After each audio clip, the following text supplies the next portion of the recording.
We're ready to kick off now. Very warm welcome to the 5th Racehour Cheltenham Preview Night, would you believe? We've got to number 5. My name is David Jennings from the Racing Post, and I'm going to be your master of ceremonies for the evening. I'm trying to keep these 6 guys in check for the night. So I'm going to introduce you to our panel.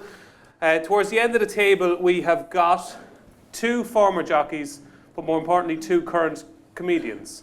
Anton Deck, Laurel and Hardy, Father Ted and Dougal. What do you go as these days, boys? We fell out recently then. Oh, did you? Yeah, so we're not as close as we used to be. Oh, we should. Yeah. No, was it over a woman, no? No. Fella. Well, anyway, it is Mikey Fogarty and David Mullins. Thank you. Come on, you can do better than that. Come on.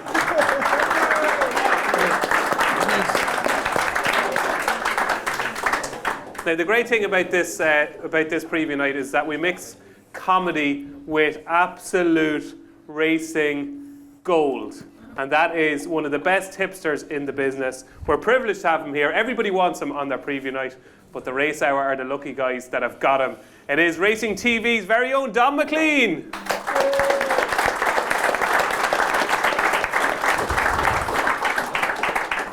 And I'm sure they all know the 2 people in between Jamie Benson from our sponsors, Tote.co.uk.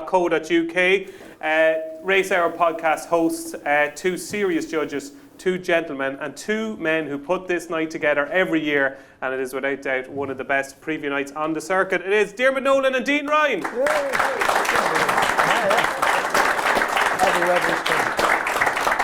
So just to talk you through the way the night is going to go, we're going to go through hopefully days 1, 2 and 3 before we get you a break. Then you can get a drink at the bar, you can go to the toilet.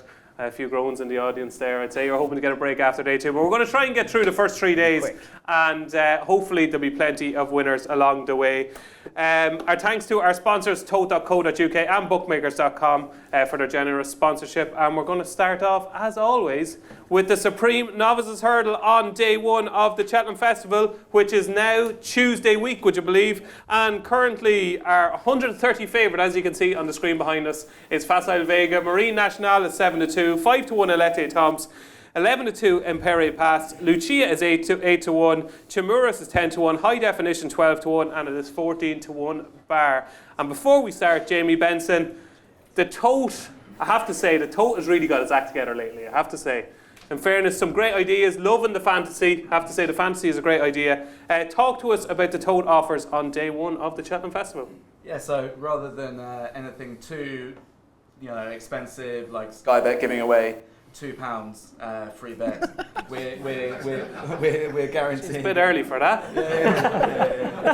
It's all right. My CEO will follow me later. No. So the main thing I'd say would be we're doing £1 million placepot every day.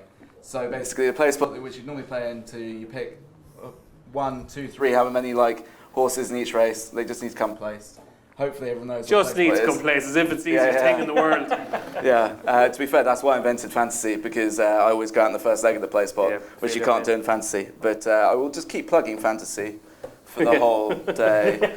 But no, basically £1 million play spot, which will be great value for everyone to get involved in. You could win massive. We've seen £80,000 dividends in the past there, so that'll be one to get involved in. And also we'll be having tote tournaments, whereby all you do is you have your normal tote betting, you opt in, and if you come first, second or third of overall P&L, you get a big prize. But more importantly, all you need to do is beat me on the day. My P&L is, and all my bets are published throughout the day, and all you need to do is have 3 bets of £10 or more total value. So basically a tenner on Constitution Hill and then 250p bets. And then if you're in profit, and I'm not, you make money, but you share a pool that is dedicated to the Beat Benson fund. But if by some miracle, probably just listening to these lads, I make money on the day, if you make more money than me, you could make a proper killing. So it's worth keeping an eye on. You'll be able to see how I'm performing throughout the day. Ridicule me as you like. But yeah, there's plenty going on. And the whole idea is for it to just be a day-enhancing bit of crack rather than anything too severe like the Sky Bet offer. Jamie, that was a very impressive sales pitch, I have to say. I can see why they hired you. So we're going to kick off with our Supreme Novice Hurdle preview. And Mikey Fogarty, we're going to come to you first because of your many talents and there are many. Dave, I rode in the maiden hurdle there 2 weeks ago. Yeah. I know I am retired, but Well, semi-retired, we'll call it. Semi-retired, just in case lads just think. Semi-retired jockey Michael Fogarty. But one of your... I got the £7 claim back again, so I'm having another go at it. After 11, 12. Well, anyway, one of your many talents, including hurling and chatting up women and all that kind of jazz, one of your many talents is you're rider for Willie Mullins, and you're a terrific work rider. So you know what's going on in Cloysutton, which is a very important element of tonight's preview. You know what the deal is with Facile Vega. So can you tell our eager audience here, how is Facile Vega? Will he win the Supreme Novice Hurdle? And is he all he's cracked up to be? He's riding out away. I don't ride him. I haven't rode work near him, but it's a matter of opinion for everybody, really. Some people think he'll get over the last day. Some people don't. Well, what's your opinion? I personally don't know. Yeah. Really? Yeah, I don't like horses bombing out like that, and I couldn't have a strong opinion on, after that, I just find it, I think Garrity put it right with in something. He said it's hard to put the genie back in the bottle. Ruby disagrees, but I'm going to go with my gut. I think he'd probably win, but I wouldn't be backing him. There's one. There, in about 45 seconds, you've got a synopsis of the great Mikey Fogarty. He has no chance, but he'd probably win. Okay. I think by all accounts, apart from the last few words of that little rhyme you had going there, you don't fancy Facile Vega. So what do you fancy? No, it's not saying I don't fancy him. I wouldn't back him at that price. You know what I mean? I think it's a wide open Supreme. Like anything, like any of the first 10 could win it this year. That Dr. Bravo could win it at 25 to 1. You know, high definition. If he jumps, he's a massive engine. He could win it. And attempts. Is he good enough to win it? I don't know. So I'll probably go for an each way bet on Dr. Bravo. Yeah, an interesting Dr. Bravo. I was in Gordon Elliott's yesterday for a press board, and very, very sweet on Dr. Bravo. I think he thinks Dr. Bravo is too big of a price. So if you're pushed, but you have no real strong, and you will have strong opinions throughout the night, but if you're pushed, it will be Dr. Bravo 25 to 1. Yeah, that's my each way squeaking it. Yeah, Dr. Bravo. Perfect. David, are you a believer in Facile Vega? I am, yeah. I have a funny feeling there's only going to be Facile Vega, Marine National, and I think there's only going to be one runner. That's my opinion on the race, and the rest of the betting. As you can see on the board, I'm not going to say which one I don't think will run. But Facile Vega, I forgive him. I'm not going to discount the Willie Mullins horse that's been so impressive every day, bar one, to take him on with Marine National. Barry Collins, he could have had a bad day since, we just haven't seen him. That's November, that's a lot of time to be missing. I'm sure he hasn't been as healthy for the last 3 months either, so there's no way you can draw a line through Facile Vega at that price after one ordinary run. Okay, do you think that the performance at Leopardstown was simply down to the ride that Paul Townend gave him, or do you think there was more to it than that? Well, they said he was lame the next day. A stiff, I'd say, more sudden lame, was it? He was. I don't know. I thought maybe I'm going to blame Paul Townend, but I'm going to blame him probably in the Curragh on the Tuesday beforehand. He got a lot of horses he rode, ran flat and got beat.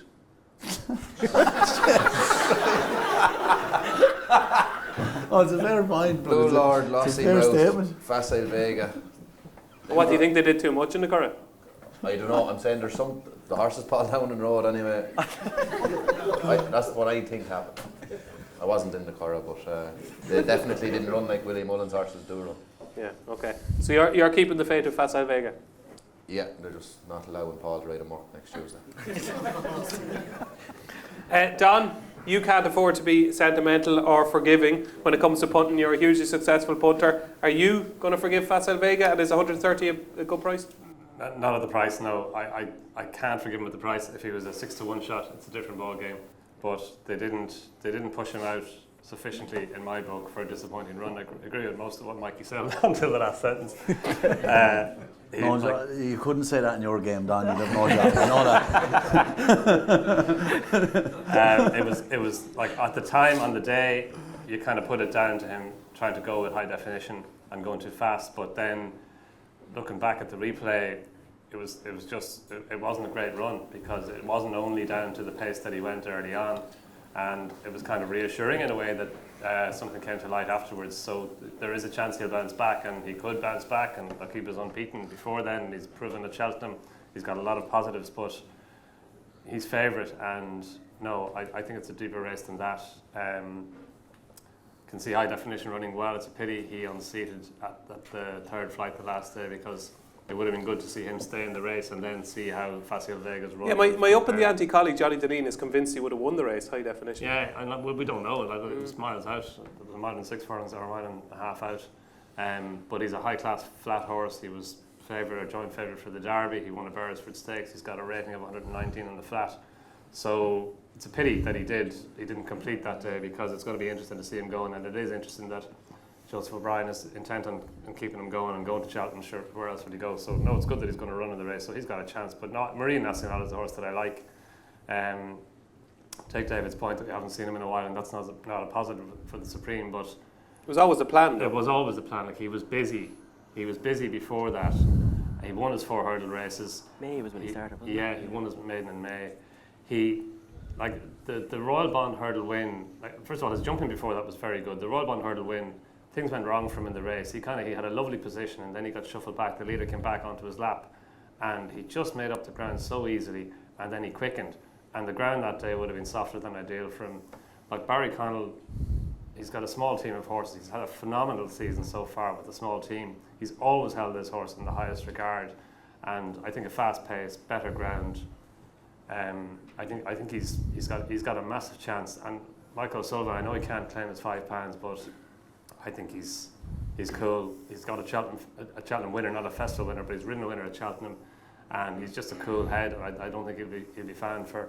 I don't think he'll lose because of the jockey. I think Michael O'Sullivan he's a star in the making, and even now I wouldn't be worried about the jockey at all. Even though in theory he's £5 worse off, because if it wasn't a Grade 1 race he could claim £5, given his inexperience. But he's a very good rider, and yeah, I think Marine National is a big player there.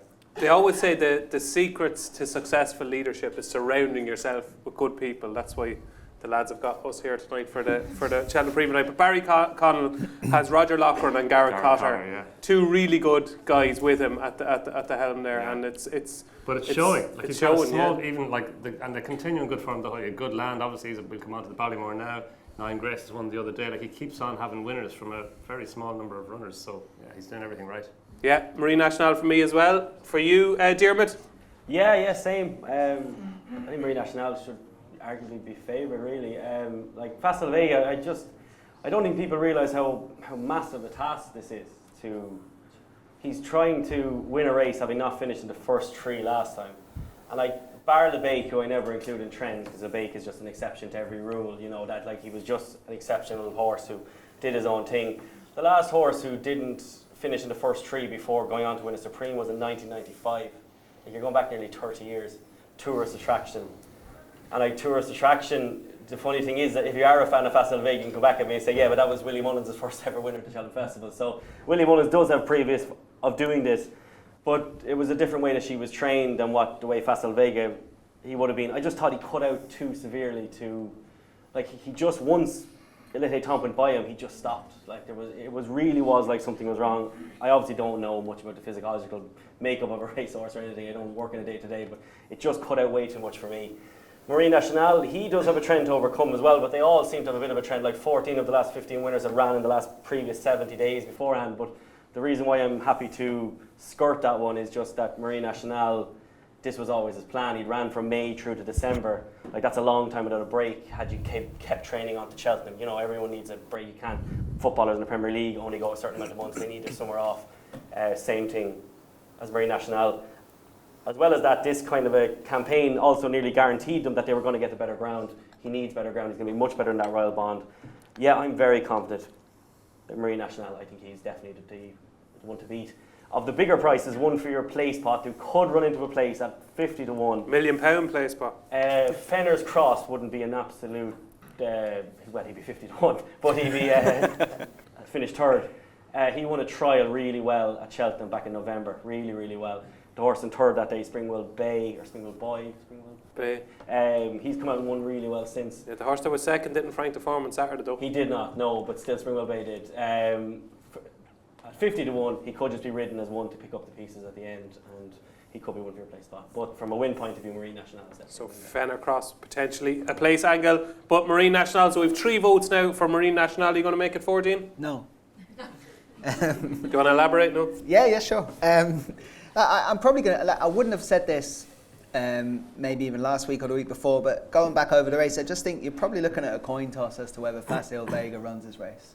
And if he runs his race, I think he wins, and I think he wins reasonably comfortably. So the price is fine for me. I know it wasn't big enough. Don suggests it wasn't a reaction enough to get him interested, but there's a price for every horse. I'd have that one about backable price now. I think you roll the dice there, because everything else that he did before that, the Christmas run would win this. So if he goes back and runs like that, I think he'd be fine. I didn't think much of the Royal Bond, to be honest, and the gap for Marine National, I know it was the plan, it's just that's a big negative for me. High Definition would be interesting, but didn't finish this race last time.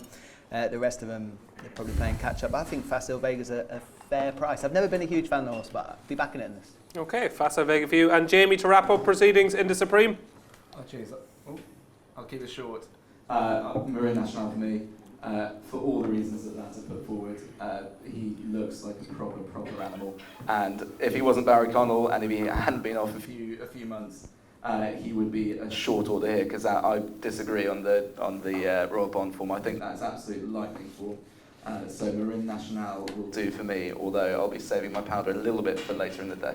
Okay, so we've got 4 votes for Marine National, 2 for Facile Vega, and Mikey, not for the first time, is out on his own with Dr. Bravo each way. David, sorry, just on the place pot, it's $1 million guaranteed, is it?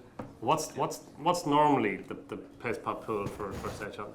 So it would normally be anywhere between sort of 650 and 850. Right. So we're making sure that it's over $1 million. We've had it over $1 million in the past before, but they were back in the sort of the old days where you couldn't punt on your phone regularly, so everyone was away at the racecourse. But it's a big old bump, I'd say. That's interesting. It makes it probably worthwhile having a look at, yeah. Any other questions, Don? Do you want to come up here? No. Did everyone else go? I think that's a good concession. It's a good book. It's a good guarantee. That's all right. I'm only joking. Do you know? I do. Don, to be honest, it was a very valid question, and I wish I thought of it myself. I'm just worried. I won't ask any more questions there. Okay. Yeah, just give me a heads up if you can. Okay. I said sorry, David, for you. I did like that. That is the Supreme Novices Hurdle, which kicks off the 2023 Cheltenham Festival on Tuesday week. Moving on to the Sporting Life Arkle, and your 6-4 favourite at the moment is El Fabiolo, 13-8 John Bond, 5-1 Dysart Dynamo, 10-1 Appreciated won't run here, 20-1 Final Orders, and 20-1 Saint Roi, and it's 25-1 Bar. Dean Ryan, have you a strong opinion on this race? Is it a match? Yeah, but I actually don't think El Fabiolo has much of a chance. But they're the only 2 that can win if John Bond doesn't perform. I think. So how can El Fabiolo not have much of a chance if there's only 2 horses that can win? Well, because one can fall and he'll beat the rest. Okay, go on. If that makes sense. So you think John Bond will win? John Bond all day long, absolutely. He did get fright the last day, but I think it was a mid-race fright, wasn't it? It was nothing towards the business end of the race. Everything was fine for John Bond by the time they got there. Demo reminded me earlier on that he actually ran pretty poorly before Cheltenham last year, and then still managed to run into the back of Constitution Hill, which was just unfortunate. He's beaten El Fabiolo before. I think he will do again. The problem with El Fabiolo is he's going to hit at least 1, maybe 2. And I think the engine is there. I'd like him in a Turners. I think he might get away with a mistake over the longer distance.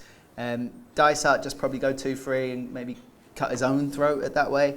You can't write him off maybe, but the price isn't big enough to get involved. I've been a John Bond fan all year. Everything he does is super professional. He looks real fast and slick over the fences. I think he'll win comfortably. Yeah. Win comfortably, 13-8 at the moment. John Bond, Jamie, are you a John Bond fan? Oh, Jesus, I'd be very much of the opposite opinion, that El Fabiolo would be my pick, very much of the 2, near enough a match bet. There'll be a match in fantasy. El Fabiolo, I'd be all over. I thought he was unbelievable at the Dublin Racing Festival, and the way that he jumped that day was just eye-catching, because that was his flaw before, right? Like he was maybe not that good a jumper, but then you look at his form when still Jesus. I hope he jumps better than your Mike. Testing. Oh, there we go. There we go. Yeah, El Fabiolo wins. Now. There we go. El Fabiolo wins. I think we're over the mic difficulties now. Diarmuid, we've completely contrasting opinions already. One vote for John Bon, one for El Fabiolo. What's your opinion? I think this race has the propensity to absolutely implode. Jeez, that was a big word. Yeah, it was. I was all night practicing it. But how do you spell that? INPLO. I think El Fabiolo has a mistake, as Dean said, and I don't think John Bon is Shishkin or Altior or anything. I think he's a very good horse, but I do think there's a massive chance that John Bon can be beaten by something late on. Dysart Dynamo goes too hard. I actually think Dysart Dynamo, just on a separate note, would be kind of like on the sow, and that I think when he goes up about half a mile, that we'll see the best of him. I think that I think if you watch the end of his races, he actually stays rather than have another kick in him. That's my opinion. I think that he doesn't, at the end of his races, he's just staying at the one pace as opposed to being able to lift that pace again. I know he's going a million, but still late on in races, that's just the way I see it with him. Appreciate's not running. I think St. was the bet here at 20-1. I think that he was taken off his, he wasn't taken off his feet in the Arkle. That was just an unlucky unseat. The way I see this race working out in my head is that that El Fabiolo could hit a few, and then John Bon's going to be there to be fired at over the last. A waiting ride on him. He was brilliant at Christmas beating Fieldor. He gave feet overweight that day as well. It's obviously not up to the form as to what El Fabiolo done. From a technical point of view, he is absolutely a brilliant racehorse. His jumping just leaves a bit to be desired for me.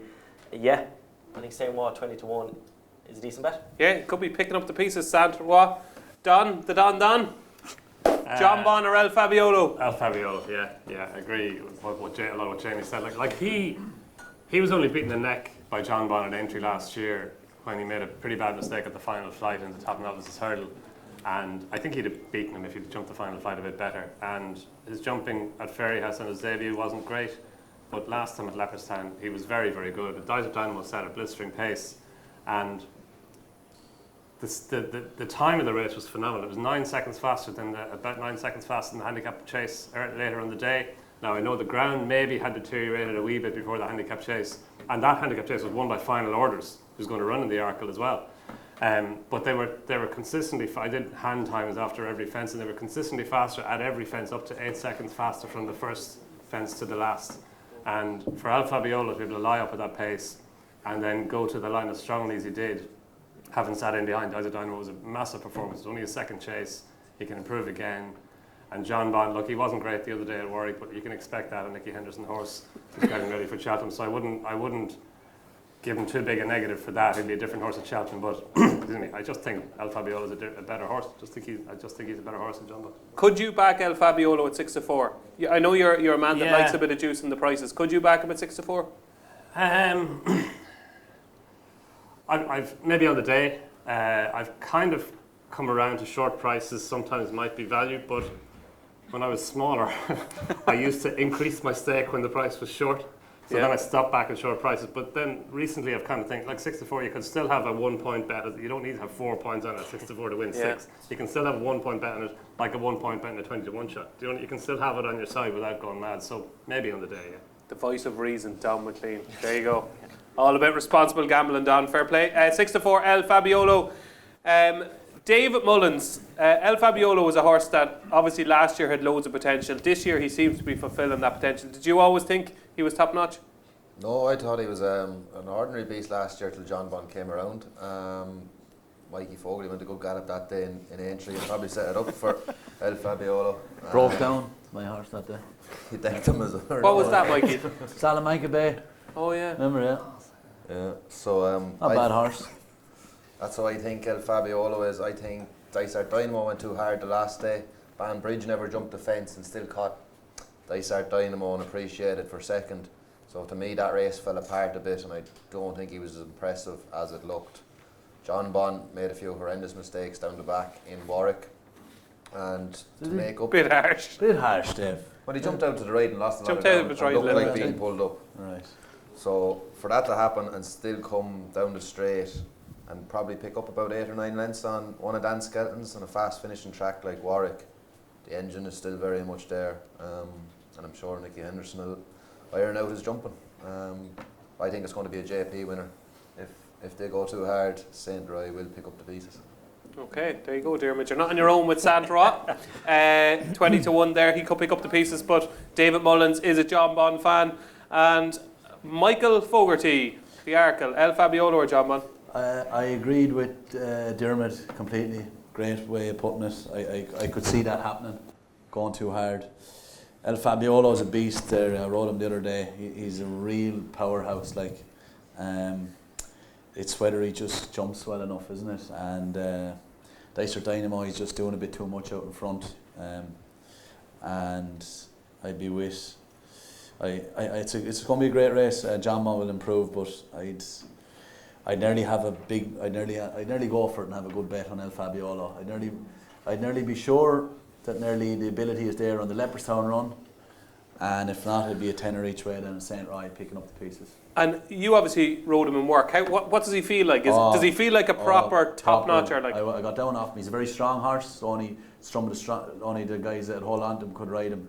And the what were you doing on him? Did not turn up? No.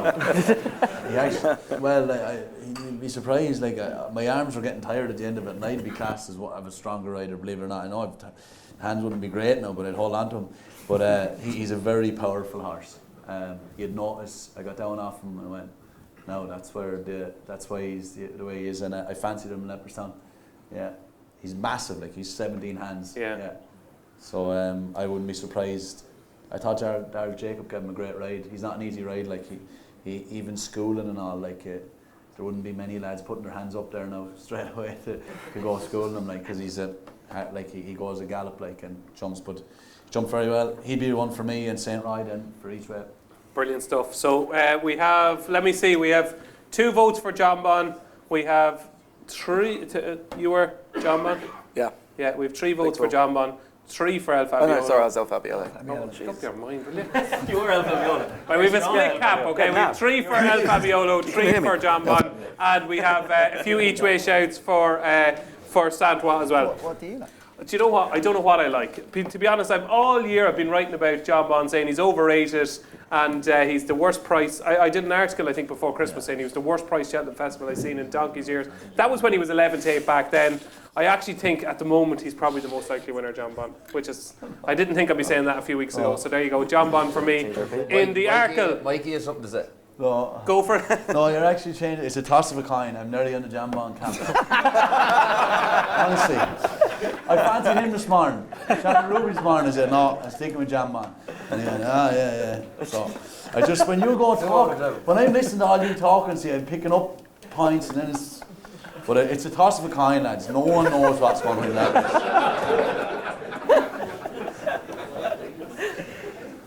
Mikey, you never cease to amaze me, I have to say. I'd say roughly now, I'm not sure, roughly 2.5 minutes ago, your exact words were, and I quote, that it'd be one of your biggest bets of the day on El Fabiolo. No. I'm just saying it's a good bet too, because he's a beast of a horse. So is John Bond. The word we're looking...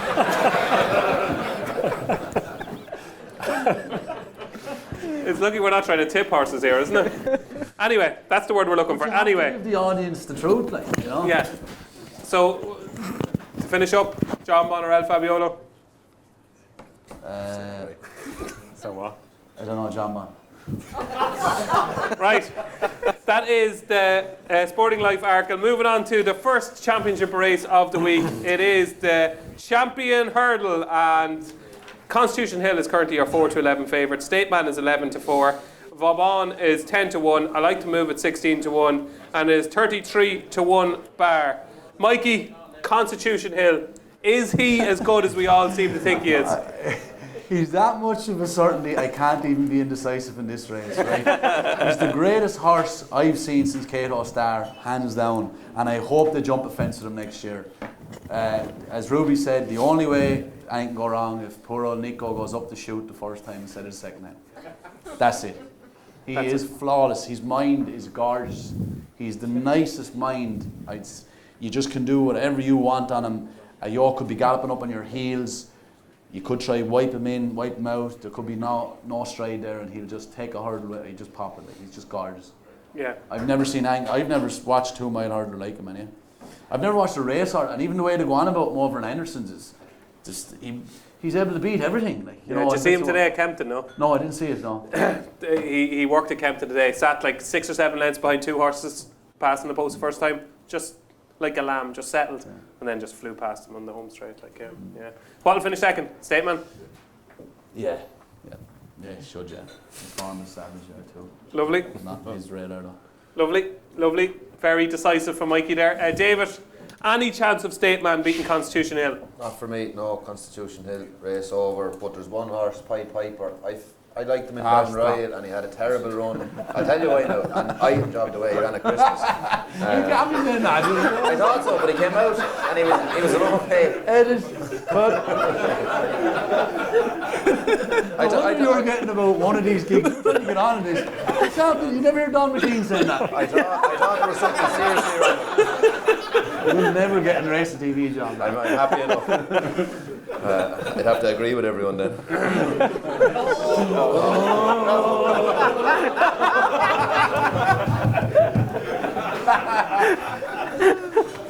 Maybe that's Artie, sorry. Oh God. Anyway, Don was arty as well. Piper. Not Jack Kennedy. Jordan Gainford was at a preview night the other night and said he's after clicking into gear or something. Don't quote me on that, but he said something like that. And I thought at the start of the year he was possibly one of the juveniles from last year that could come out and make the step up. He improved from Christmas. When I say shooting job, I thought he was actually that sick or something. He might have had a heart attack. He fell out of the screen that quick. So well covered, yeah. Yeah. So yeah, that's. I think it's a one horse race, but at 66 to 1, I think. Without Constitution Hill, like. No, I don't fancy Woban. Oh no. Way. No. Why? You couldn't on these last couple of runs. Not even to finish in the frame. No. Not for me, no. Oh, no. He's too small. What is there? No, I don't know. Maybe. But no, he could. Sorry, there's nothing else in it, so he could. But yeah, no, he's not going. It's a 1-2 Constitution. Okay, Don, Constitution Hill. You've seen some good horses in your time. Where does he rank? Top 3. He could be among the best. I thought Alan Sweetman had a good piece in the Racing Post today. Yeah, very good actually. Yeah, like he's not. Everyone's telling him was the greatest of all time, or but like I got into racing around Sea Pigeon Monksfield time, and Jeez, you're getting on, aren't you? I know, yeah. I was having a chat with somebody about this morning, and it's worrying. But they were the brilliant hurdlers, and Istabrack as well. So he has to go and win a couple of champion hurdles to be the great, or win a champion hurdle and then go and win a Gold Cup. That would do it. But no, look for this year's champion hurdle, as long as he does everything okay and has normal luck. Yeah, like he's a phenomenal racehorse, as Mikey says. He does everything right. Like in the fighting fifth hurdle in Newcastle, I was kind of thinking maybe he was flattered last season with all the the times and everything, but he was brilliant again. And yeah, it's hard. You can't fault. What'll finish second? I was thinking Vauban before the Irish two lads ridiculed him there. Yeah, but even like before that, the Irish champion hurdle, I thought he'd get closer to Stateman and the Irish champion hurdle than he did. Now Stateman had it all his own way. Paul Townend was able to set easy fractions in front, and then he quickened and he was very good, and his jumping was very good. Vauban, I just thought after his run in the Morgiana that he would improve more and get closer to Stateman for his second run than he did. And look, he was the outstanding juvenile last season, but last season's juveniles probably weren't a great bunch. The more time goes on, the more we're kind of realising that. So, yeah, I think Stateman will finish second. Lovely. Diarmuid is as straightforward as Don suggests. Constitution Hill beats Stateman. Yeah. I don't need to spend much time here. He could be one of the best horses we've ever seen, so hopefully he can go and prove it at Cheltenham. Yeah, he's one to look forward to. Jamie? Yeah, literally zero value add as usual. Yeah, Constitution Hill beats Stateman. Move on. Dean? Nothing to say at all. No. Geez, we're some value lads, aren't we? There you go. No, that's... Let's hope it's the we're buying start time. of this, beast becoming what we think he is. Because at the minute he's not, but he can be. Let's hope so. Okay, fair enough. Hopefully he will do the business. I still think 10 to 1 about Vauban each way, or betting without Constitution Hill. I think at worst he's going to finish third, surely, lads. At worst is he not going to finish third? Three. What? They might only be That's three. what I mean. Like, you're getting quarter the odds the first 3 at the minute there. Yeah. I don't know. I think Vauban will finish in the first 3. Even if he finishes third, you're going to make a small profit. And I think the lads are right. I think Constitution Hill will beat Stateman. Moving on to the National Hunt Chase, and we have a very short price favourite this year in Galar de Menil, who is 11-10, 5-1 Ramilliers, Churchstone Warrior 13-2, Chemical Energy 8-1, along with Mahler Mission. The headbanger that is Mr. Coffee is 9-1, Manila Crooner 16-1, and it's 20-1 bar. Galar de Menil 11-10. Play or lay, Dean? Probably play, but it's short, isn't it? So I've been tipping away at something else on the basis that it's just the price is no good. Like, I know he does look a good thing. He's the only proper horse in there. There is another novice in there, that Mr. Coffee, who loves finishing second to everything. I think he'll probably finish second here, and if anything happens to Gaillard de Menil, he might win. Derek had a spin on him already for Nicky, and there was big prices around when we started talking about him on the Racehour, so it pays to listen, because like tonight those things have changed. But I started talking about him then, and it's around 16-1, and I've just been tipping away at him. I think it's not going to be a big field. I can understand that a lot of people in here will say he can't win. I think he finished 6 times second in 8 chases. He'll just wreck your head, that's all. You loved him, didn't you? Oh, yeah. Look, I made the club. To the unconverted now, aren't I? Yeah, so like, look, I do think he's going to run a massive race. He'll have Derek O'Connor on. He is still a decent enough price. He will finish in the first 2 and probably 2. Yeah, he looks a good each-way price there. Benson would beat Mr. Coffee, didn't he? Yeah. Stand in, You know, it's not like a trophy that not many horses have. They all seem to have the Beat Mr. Coffee trophy. But if something happens to Gaillard de Menil, I'd fancy to pick up the pieces. It's been a long-term plan for Nicky Henderson. That's what you want. They've got the jockey on to have a spin. There's not a lot to say about Gaillard de Menil. Should win this. Should win, Diarmuid, Gaillard de Menil. Oh, yeah. Is he part of these multiples that we're trying to find to put into lucky 15s, lucky 31s, lucky 63s? Is Gaillard de Menil one you have to include? Yeah, but there's nothing there to beat him. I mean, he's already beaten Churchstone Warrior by, was it 8 or 9 lengths at Christmas he beat him? Ramillies isn't up to his level. Chemical Energy was very good at Cheltenham, but he's kind of tail off. Mahler Mission was beaten by Churchstone Warrior.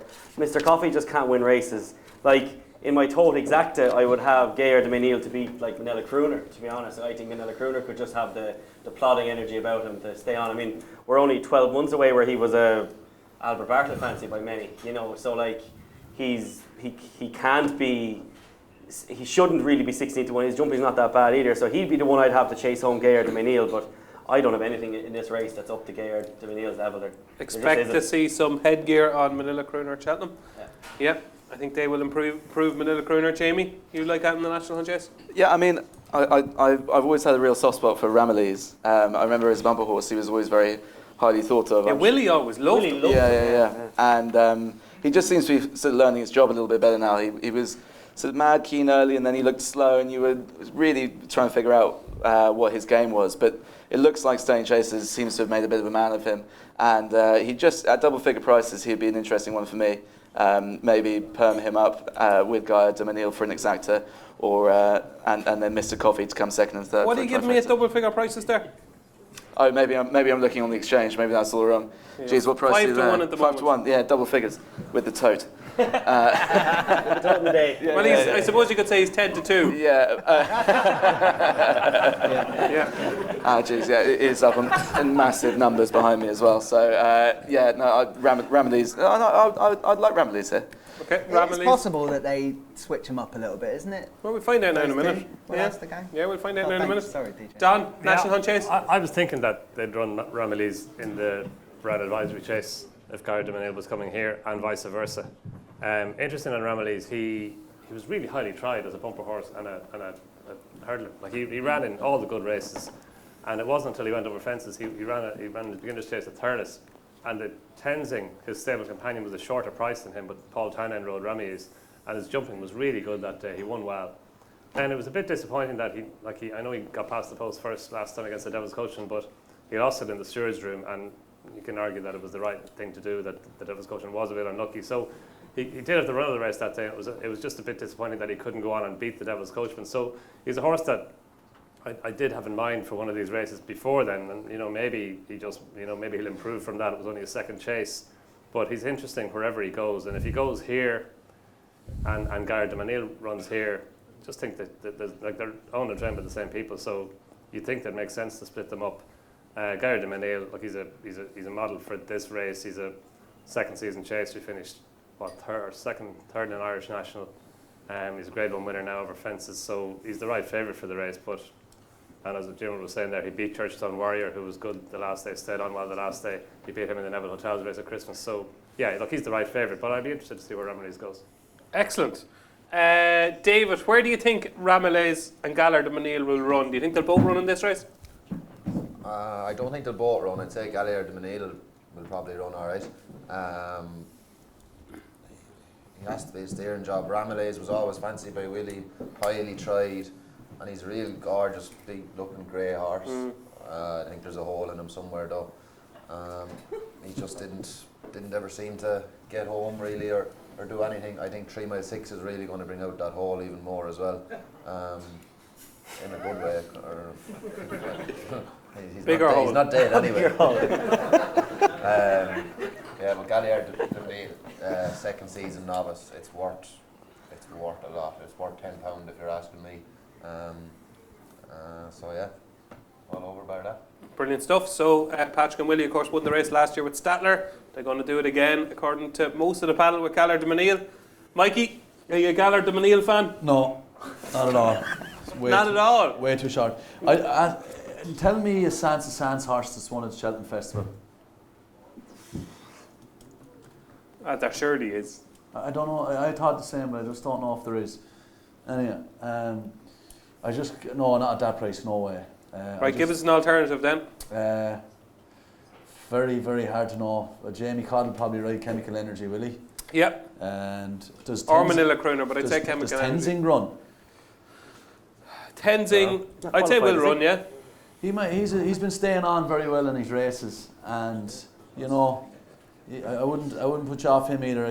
I couldn't back him at that price. That's ridiculous. I think, you know what I mean, for 3-6 around there. I'd have each way on Chemical Energy, Church and Warrior, but it'd be a few quid each way on Tenzing would be for me.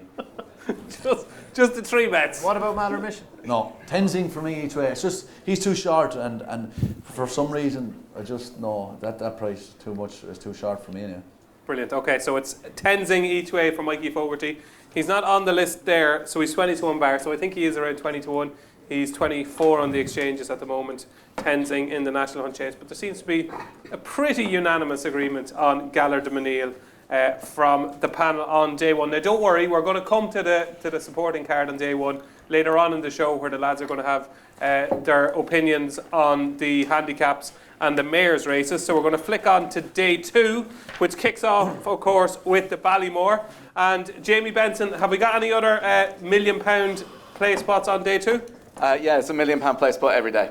So every day you can have another go, and you know, the Tuesday card is probably one of those where it's going to pay, you know, 20, 30, 40 quid or tens of thousands, because there are so many short price horses. But realistically, all you need is one of those horses out the frame, and you could be in with a really tasty little payout. So that's worth bearing in mind. But the Wednesday looks a bit more open, I'd say. With a few handicaps and the like, and yeah, it'd be £1 million again. It should pay really quite handsomely. It'll be worth getting involved for sure. You'll get value versus a place acca. That's definitely the case. Brilliant. We'll come back to you in a moment. Mikey and David, I have a question for both of you. Okay, just a simple answer, one horse or the other. Mikey, first of all, who is a better horse, Imperial Pass or Gaelic Warrior? Imperial Pass. David Mullins, who is a better horse, Imperial Pass or Gaelic Warrior? Imperial Pass. Okay, Mikey, we'll go to you first. Will Imperial Pass win this race? Yes, I hope. I just love this horse. You love him? Yep. Just do. I love the way he went about. When he went down in Prickly's Ears, the last Moscow Flyer, it said to me, this horse has plenty of energy. Very hard to do that when you're rattling down to it, and suddenly he backs off, Prickly's Ears, goes up in the sky and quickens again. That says to me, you all tipped him though, didn't you?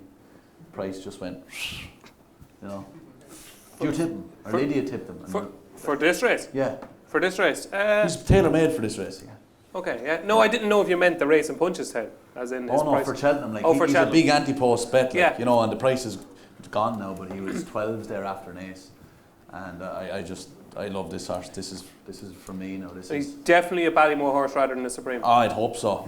I couldn't see why he'd go. He doesn't look, he settles. he's a great mind. He's by a great sire. Do you know what I mean? So How many of them have you got? just the one. But, yeah, no. And Nichols could the way Nichols' horses are running this year. They seem to be. Don't doubt yourself now. Don't do it. Don't doubt Hermes Allen. I'm not doubting myself. There's nothing putting me off this horse. This is my novice hurdler of the week. I just want this. This is. If I had to ride a novice hurdler this week, that'd be the horse I would ride. Maybe actually one of the. If I had to ride a horse all week, it'd be nearly him. Really? Yep. Above Constitution Hill, yeah. Well, I'd probably shit myself on Constitution Hill. So I'd probably ride him at 7-2 instead. Listen, you've man to go up to shoot.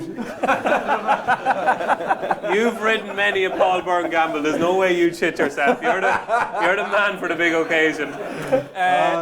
David Mullins, in fairness, yous are great buddies, but just don't agree on much. But yous are agreeing on Impera Pass. Are you as strong on Impera Pass as Mikey is? It's very hard to tip up Paul Nichols' horse in Cheltenham in the current, or in the recent few years anyway, but I'm a big fan of this Hermes Allen. He's not a typical Paul Nichols horse. He's 16-1 or 16-2, and he's just more of a race horse than Paul Nichols usually has. I think this is his best chance of a winner for the week. I know Imperial Pass, he has been visually impressive. I think he's going to need all the trip, even though he won over 2 mile the last day. I wasn't too impressed with him. I think Gaelic Warrior is one that could turn around coming up the straight. Do not fancy him at all. Trust me, Dave. Stick with him. I've told you. I'd ride Hermes Allen.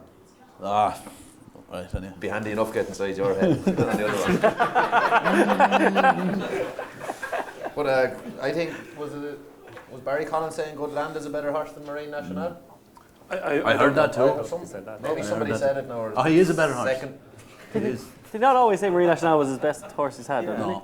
I don't know. He said that this season a few times. He's wrong. Anyway, would you give Good Land a chance 5-1? I would, but not at that. Not 5-1. No. I think these are 2 proper horses. The first 2 in the betting. I think Good Land. We could see him in an RSA maybe next year.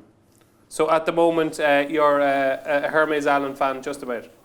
Yeah, I actually agree with you. I think Hermes Allen, I think he's different. I was actually over in Ditcheat, and Hermes Allen is not like you kind of think because he won the Challow and he's following the Brave Man's Game route. He's kind of a different type of horse, Brave Man's Game. He's not as big, and they've been shocked with what he's doing because he doesn't work great at home. Even his work has improved, but I think Hermes Allen could be very, very good. The Challow form is working out quite well. I think Impera Pass is much the same as that as well.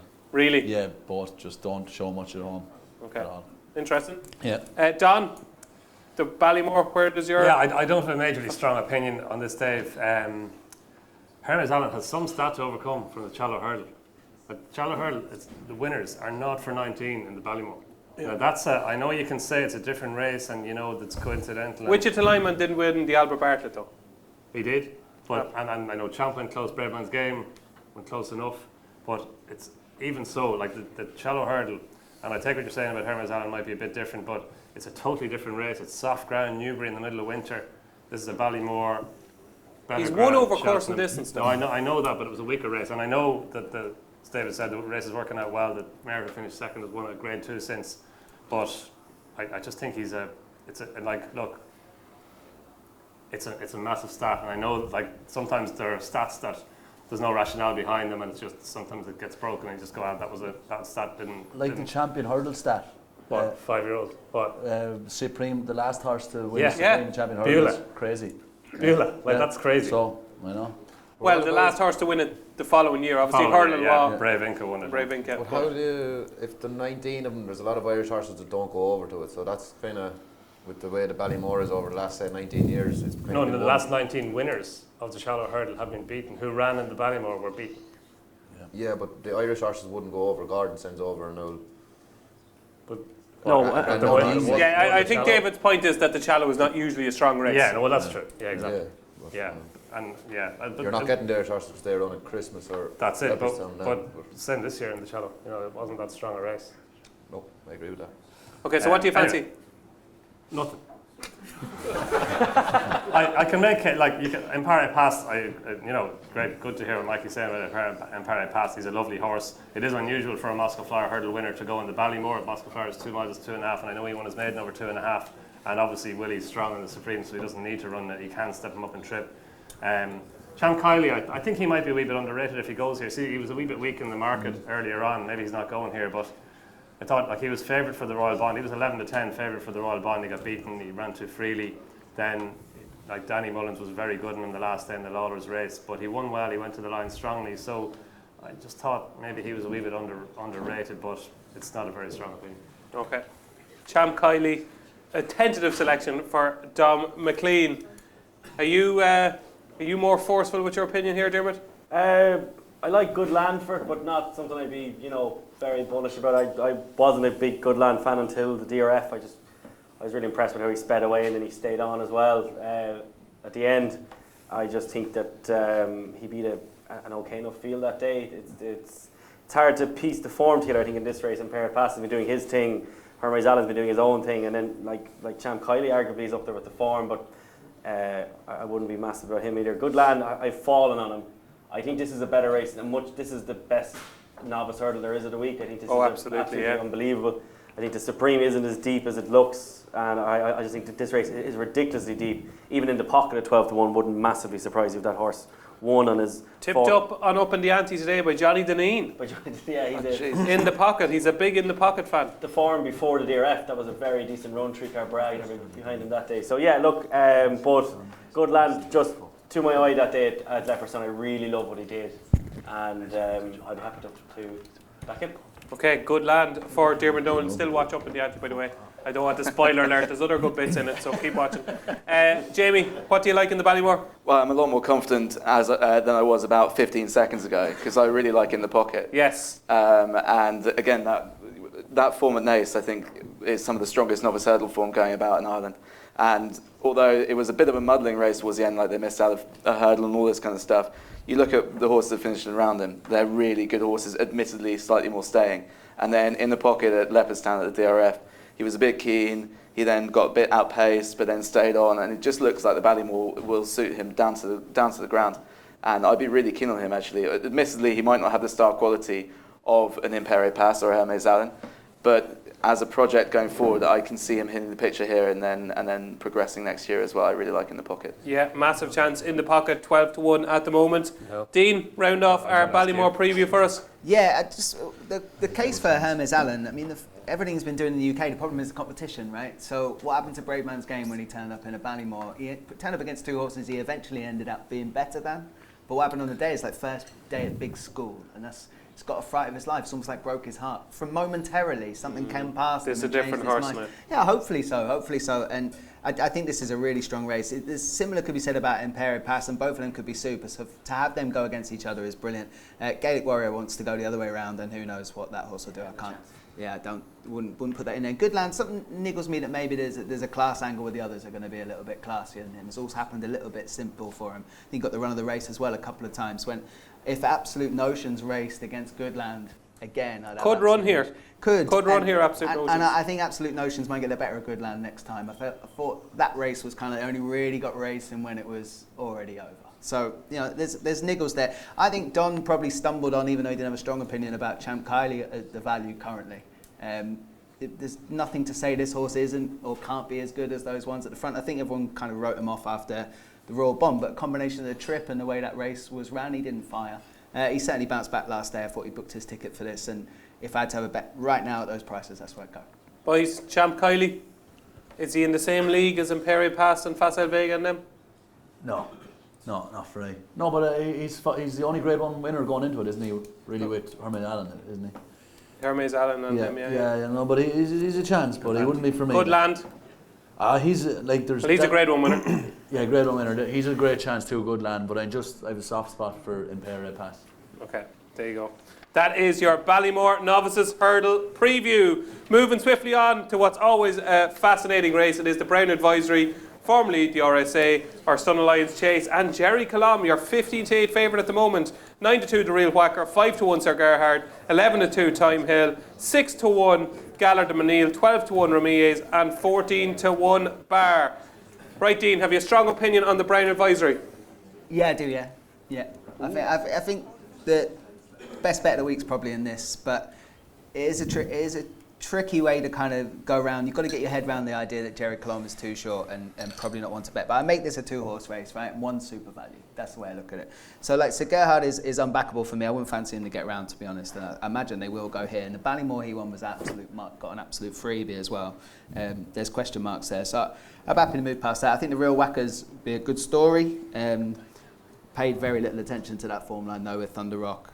And Jerry Colomb and him are reasonably closely matched through that run. So Gallard de Manil won't go. So Time Hill is the one. I think I've napped him on this preview night a few years in a row. One year he missed it.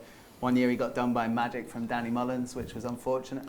And I think this year is Redemption Day. And I imagine what we saw at Kempton was the real Time Hill. We had a blip in between. He'll stay all day. He's the one that's been there and done it, got the T-shirt. I think he's savage value, to be honest. And do you know what? I agree with you. That's what I like. I agree with you. I'm a Time Hill fan. Micheál Nolan, is that an issue?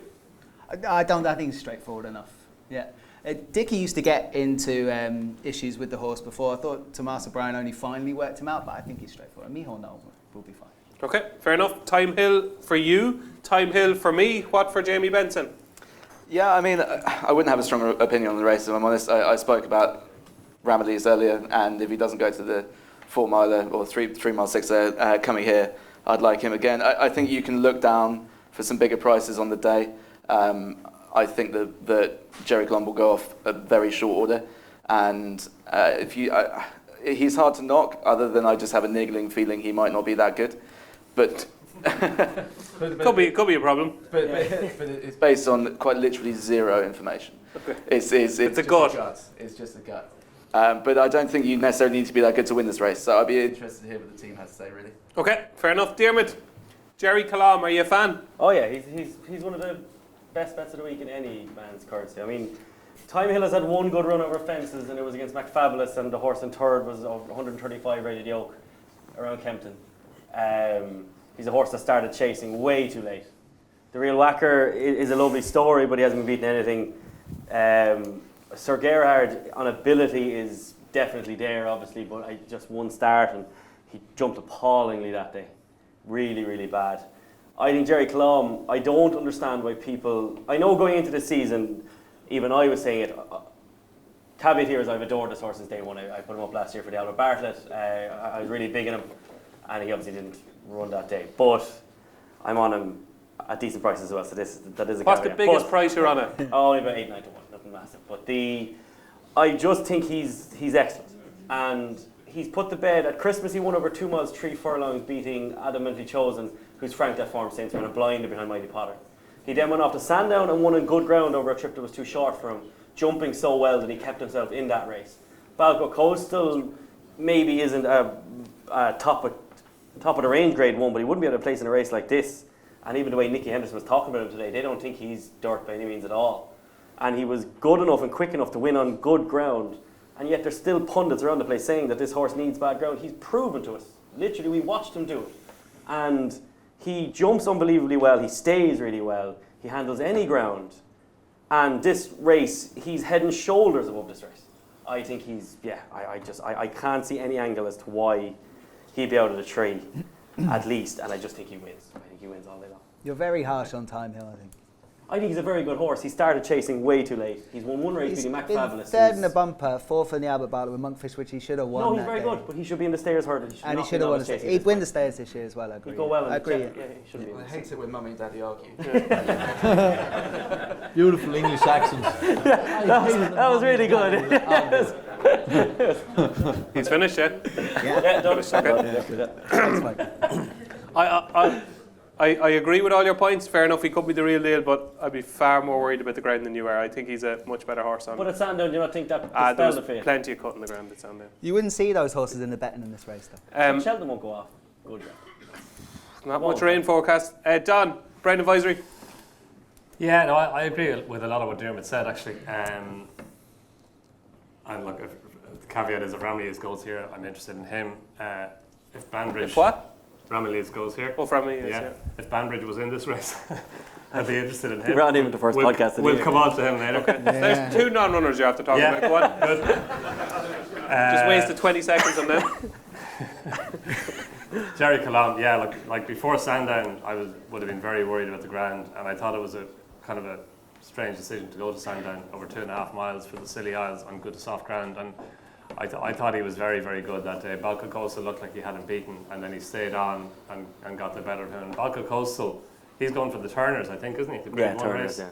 So, you know, they think he's good enough, and Jerry Colomb, he's never been beaten in bumpers, hurdle races, chases. He's never been beaten, and the step up and trip. They were talking about him for the National Hunt Chase, but I think they maybe thought he was, you know, too good for the National Hunt Chase, so they're running him here instead. The Brown Advisory, and to me, stepping up and trip from 2.5 miles to 3, that will suit him really well. I'm a bit worried about the Grand, but I think that the Sandown run put a lot of those Grand worries to bed. Plus, he's stepping up and trip. It's an extended 3 miles here as opposed to 2.5 at Sandown, and Cheltenham's a stiffer track than Sandown as well, so plenty in his favour. Yeah, I think he's, you know, I know he's short, but I think he deserves to be short. 15 to 8 though, it's not that short. Do you think he potentially should be shorter? Could. Shorter. No, I think it's probably about right, because he's in, you know, there are the worries about the Grand, and he's never been to Cheltenham, and it's a novice chase at the end of the day, so I think 15 to 8 is about right. Excellent. There we go. 15 to 8. Jerry Colomb. David, are you a Jerry Colomb fan? Yeah, massive. He's well ahead of all of these. There's no doubt about it. I'd just be a small bit worried how lazily he ran, or maybe he didn't look in love with the game or something in Sandown. I hope Gordon's after freshening him up a bit, because he's only a 7-year-old, and I just thought that was a bit early in his career for him to be doing that as a novice. You know, he hasn't really. I know there's 2 Grade 1s this year. He didn't beat much last year over hurdles, and I just thought it was very early for a horse to be running in his idle, and maybe not as genuine as he should have been. Okay. But do you think he's the most likely winner? He definitely has all the ability in the world. Yeah. Are you a Sir Gerhard fan? No, not a Jeremy out of an authorised mare 3 mile over fences. No.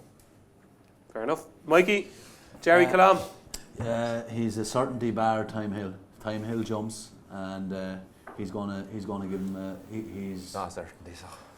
Micheál Nolan have no problem with that. He'll know him from home. Tom O'Brien was excellent on him. Tom O'Brien is a brilliant rider. I think. Tom O'Brien was really good in this horse. I think Tom O'Brien rides a brilliant race in England.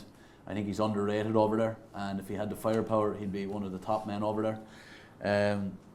What he did in Kempton that day, I know the race fell apart, but all you can do is win, and it was a bit of a wow factor about it. And he was a length and a half off your man in the World Hurdle last year. He's still 9. Obviously, Jerry Colomb is the one to beat, but I couldn't back Jerry Colomb at that price, because if Time Hill gets into a rhythm, he probably will outstay him. You like pronouncing the last letters, don't you? Jerry Colomb, was it Jerry Colomb or what? Time Hill. Well, How do you pronounce it? yeah, Jerry Colomb. it's the 2 L's in Hill I was on about, yeah. Forget the B. Jerry Colomb. Jerry Colomb. What does it mean? What is it? I have no idea, but it's Jerry Colomb. Yeah, it's not Colombe. No, I'm pretty sure of that. Of all the things, I'm not sure what's going to win the Brown Advisory, but I'm pretty sure it's not Jerry Colombe. Calling it Jerry Colomb. Right, you can call it Jerry Colombe. And you think he'll win? Yes, only if Time Hill doesn't get into a good rhythm. I agree with you. He's not a good thing, like, he's 15 to 8 favourite, but you couldn't be backing me up. Sir Gerhard, are you not a fan either? No, gone at the game. I just couldn't after the last day. No, But he won the last day. This is an absolute dour staying race. This is for a yoke now that just, you need to just stay, you know, in this. Okay. Yeah, he's not, couldn't have that. Couldn't have Sir Gerhard. Panel very negative on Sir Gerhard, but few votes for Time Hill then this end, but it is very much Jerry Colomb towards the latter side of the table. And that brings us on to the feature race on day 2 of the Cheltenham Festival. It is the Champion Chase. And what a contest we have in store here. Currently our 13 to 8 favourite is Energamine, 15 to 8 Edward Stone, Editor G to 6 to 1, 9 to 1 Blue Lord, 10 to 1 Gentleman to Me, Nuba Negra is 25 to 1, and it's 33 to 1 Bar. Mikey, I'm interested in your pronunciation of the favourite here. What would you go with?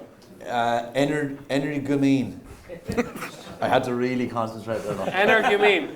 Energamine. What? Energamine. Okay, Energamine. Is that right? Are we going with Energamine? I don't know. The Bloom horse. Huh? The Tony Bloom horse. Yeah, Tony Bloom horse. The Englishman will definitely give it. What's your pronunciation? I think it's a French word. The English man. The English one. He speaks beautifully. The Tony Bloom thing. The Tony Bloom thing. Okay, Mikey, where are we with Energamine? You sat in this very room last year. I think you were in that seat. Yeah. I think you were in that actual seat. Yeah. Yeah. Quick jumper. getaway. Yeah, same And you jumper. said this horse was a good thing. Along with David, the two of you were very sweet in him last year because I remember I was talking shite about Cheltenham Persois saying, oh, I didn't call it right, Cheltenham Persois, and David said, you're on drugs, what are you on about? He's going to ride Energamine is going to win. You couldn't believe David Mullins that he was beaten in the Clarence House last year, and you said he'll make up for it in the Champion Chase. So what are you thinking this year? Mikey? After Edwardstone the last day, I don't know. I just don't think Energamine battles, and I thought he got it was a freebie of a Champion Chase last year the way it ended up. Heavy ground will suit all of Willie's horses or Gordon's, off the ground, it's just a given. But I just think if Edwardstone turns up and he's outside, he's going out battle him. I agree. The same as a lot of Willie's 2-milers, to be honest. They just, Cheltenham Persois was the same little bit. They're just travelly, Yeah. That's why they probably didn't go. If the wind, they look brilliant, and if they're tackled, they won't. Yeah. So you're an Edwardstone fan? Have to be at the last day. And in fairness, Gary Moore's. Go for it. Go on, give it a go. What's it called? Editor de Gate. Yeah. Definitely G's anyway. Editor de Gate. Go on. Yeah. That may well even put it up more to. That could even. I don't know. I was disappointed with Energamine the last day. Okay. So. David, are you keeping the faith? No, I've been disappointed Really? with Energamine since, Wasn't expecting since this. his novice days. I thought this was one of the best horses I'd ever seen. I don't know if he didn't improve from novice to open company, or maybe I was just wrong, but that's hard to believe. But he won a Champion Chase. I think he actually ran a better race when he got beat behind Shishkin in the Clarence House than he did in the Champion Chase. But he went down and won a Punchestown. Yeah, Punchestown, Willie Mullins, that's just given. What was second home in Punchestown? Cheltenham Persois. Not good enough for him. No, not for me either. I'm going with Gentleman to me. I think he's a horse that's. But he still is a beast, lads. He's some horse to ride. But no, I'm not changing my mind. I'm just telling you. But it's a fair race and it's great. I can't believe what you're about to say here. Go on. Gentleman to me. Yeah. Last year was a spring horse. He rides out on his own. I think. I was in Sandown. I thought he looked big. I thought he ran a nice race that day. Did he run bad at Christmas maybe, or did he even run at Christmas? He ran bad again, yeah. Yeah, I just think he's a spring horse because he's so free and rides out on his own. I don't know, he beat Edwardstone last year in Aintree, so for me, at the prices, I couldn't have any of the first four in the betting anyway. I couldn't have Gentleman to Me on my mind here, Donn McClean. Tell David Mullins that he's talking rubbish. You know, I I like agree it. with you. Yeah, he teed it up. Teed you up nicely there, didn't he? Nice one.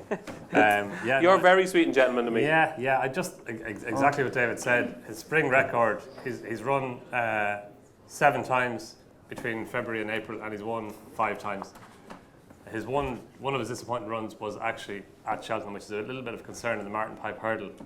But he was sent off his favourite that day, the one that Galopin des Champs won actually, and he was just way too keen. He was out in front the whole way, and he actually led into the home straight and was only passed then.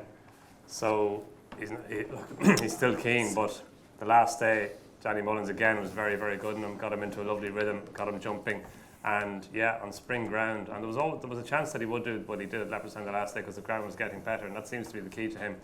I'm a little bit worried about Cheltenham. His best run was at Aintree when he beat Edwardstone, and maybe Edwardstone disappointed a wee bit after winning the Arkle, but only a little bit, and Gentleman may beat him well.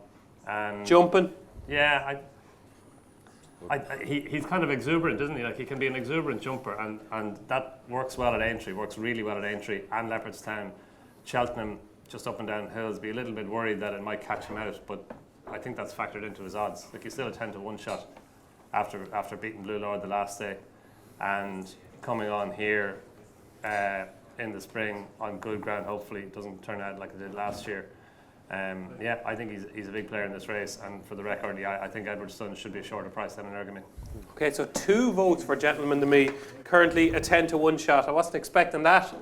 You're not going to make it 3, are you, Diarmuid? No. Can I just ask David and Mikey though, lads, the white fences excuse that Willie came out with for Nursing, is that? I thought that was madness.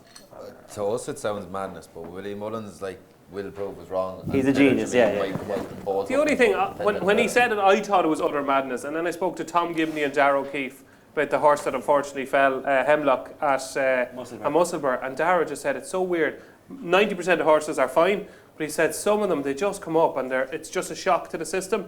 And like, they obviously do think it's a thing if he's painting some of the hurdles and fences white in Clysutton, is it?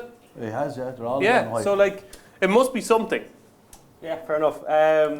Regarding, like, just look. I don't think that was enough of a reason though for him to run bad though. He didn't jump that bad. Do you know, I'm agreeing with you. Like, I don't think he jumped bad. He didn't jump that. Yeah, No. he just didn't pick up. But I really didn't like what he did the last day. Really didn't like it. Edward Stone, I can actually understand why Edward Stone didn't win that race. I think he was tracking the Nursing and then just had the wrong horse. He was tracking. Like, I fully get that. Editor de Guy couldn't win a Grand Annual last year, but it's now 6-1.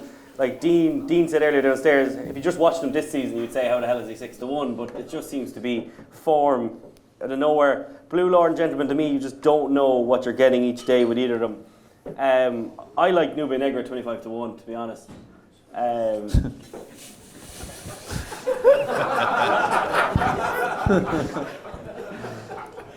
He's ran 3 times at Cheltenham. He's won twice and he's finished second in the Champion Chase. Stop, he won a slower where bloody I would have won that race. He still was second Champion Chase ahead of Checking for Swa. He was just behind Put the Kettle On. Any other year I wouldn't be backing or fancying Nube Negra, but this is not a prime renewal of the Champion Chase. He's getting good ground. You have last year's Champion Chase winner, you have last year's Arkle winner. Yeah, but we've just explained why Nursing isn't maybe what he was, or something was wrong there. Edward Stone is a horse that I've always taken on. I don't know how good he is, to be honest with you. And like, he's won the Champion Chase, I'll say, no, I know, but it's just like the Arkle last season. I'm still not fully sure on it. Blue Lord was thumped the last day again. He won at Christmas, but he was beaten again. I'm just really unsure about the Arkle last season. I genuinely am. And the further I go down the field, there's nothing really to grab me. Nube Negra 25-1 is a horse who has finished second in the Champion Chase. He'd be better on the ground. He's had a campaign that's completely revolved around this. And again, he was good enough to run well in this very race. And Put the Kettle On that day was brilliant. So yeah, look, 25-1. I think he can. In the famous words of Les Dennis, if he wins that, I'll give you the money myself. Nube Negra for Diarmuid Nolan in the Champion Chase. Look, you made a very good case. I'm only joking. You made a very good case. You're fine. I was a massive Nube Negra fan, but I don't know. You'd need to be very forgiving to keep the faith. Jamie? Jesus, well, if you got laughed off for Nube Negra, then I'm about to be booed off because I quite fancy Captain Guinness at a price. It's a terrible race. Any of these horses could do it. He is a million, and rightly so. But he is a bona fide 160 horse. Like, he is a grade 2 2-mile chaser. And everyone thinks, yeah, he was really inexperienced when he first went to Cheltenham. He was brought down as Supreme.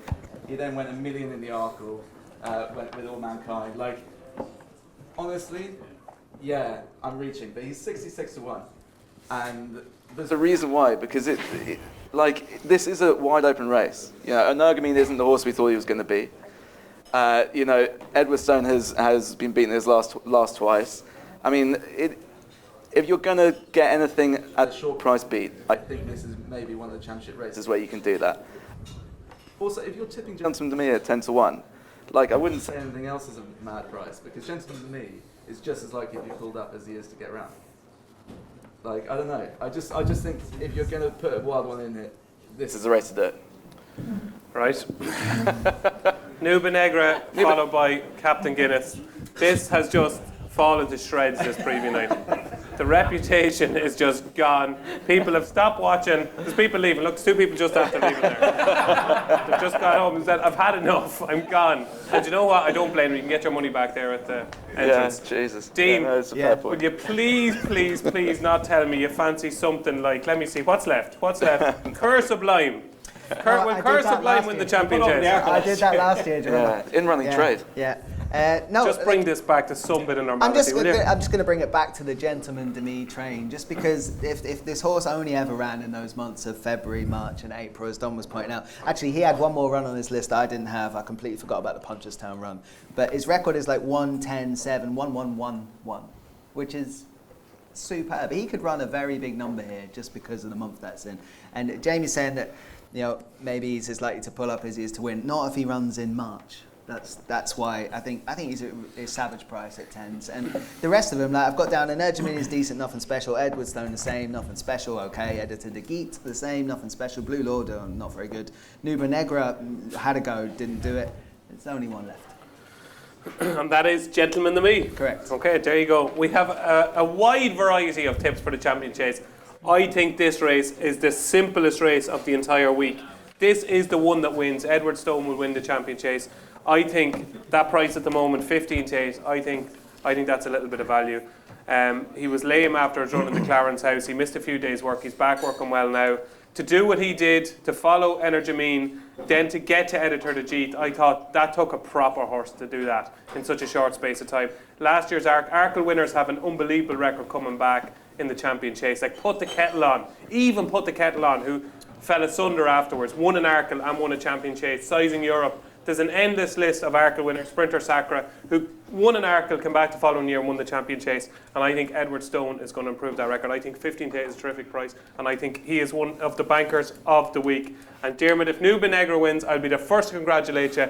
And I'll buy you a year's supply of Guinness. There you go. That is the Champion Chase. Moving on to the Champion Bumper, the final Grade 1 on Wednesday. It's for me currently your 130 favourite. A Dream to Share 11-2. Fun 7-1. Chapeau Desai 9-1. Better Days Ahead 12-1. Western Diego 12-1. Fact to File 12-1. 14-1 Bar. Right, Mikey Fogarty, you ride out in Willie Mullins' yard. Shed some light on these Willie Mullins bumper horses for me. Who's top of the pecking order? Who's no good? Who would you ride if you had a choice?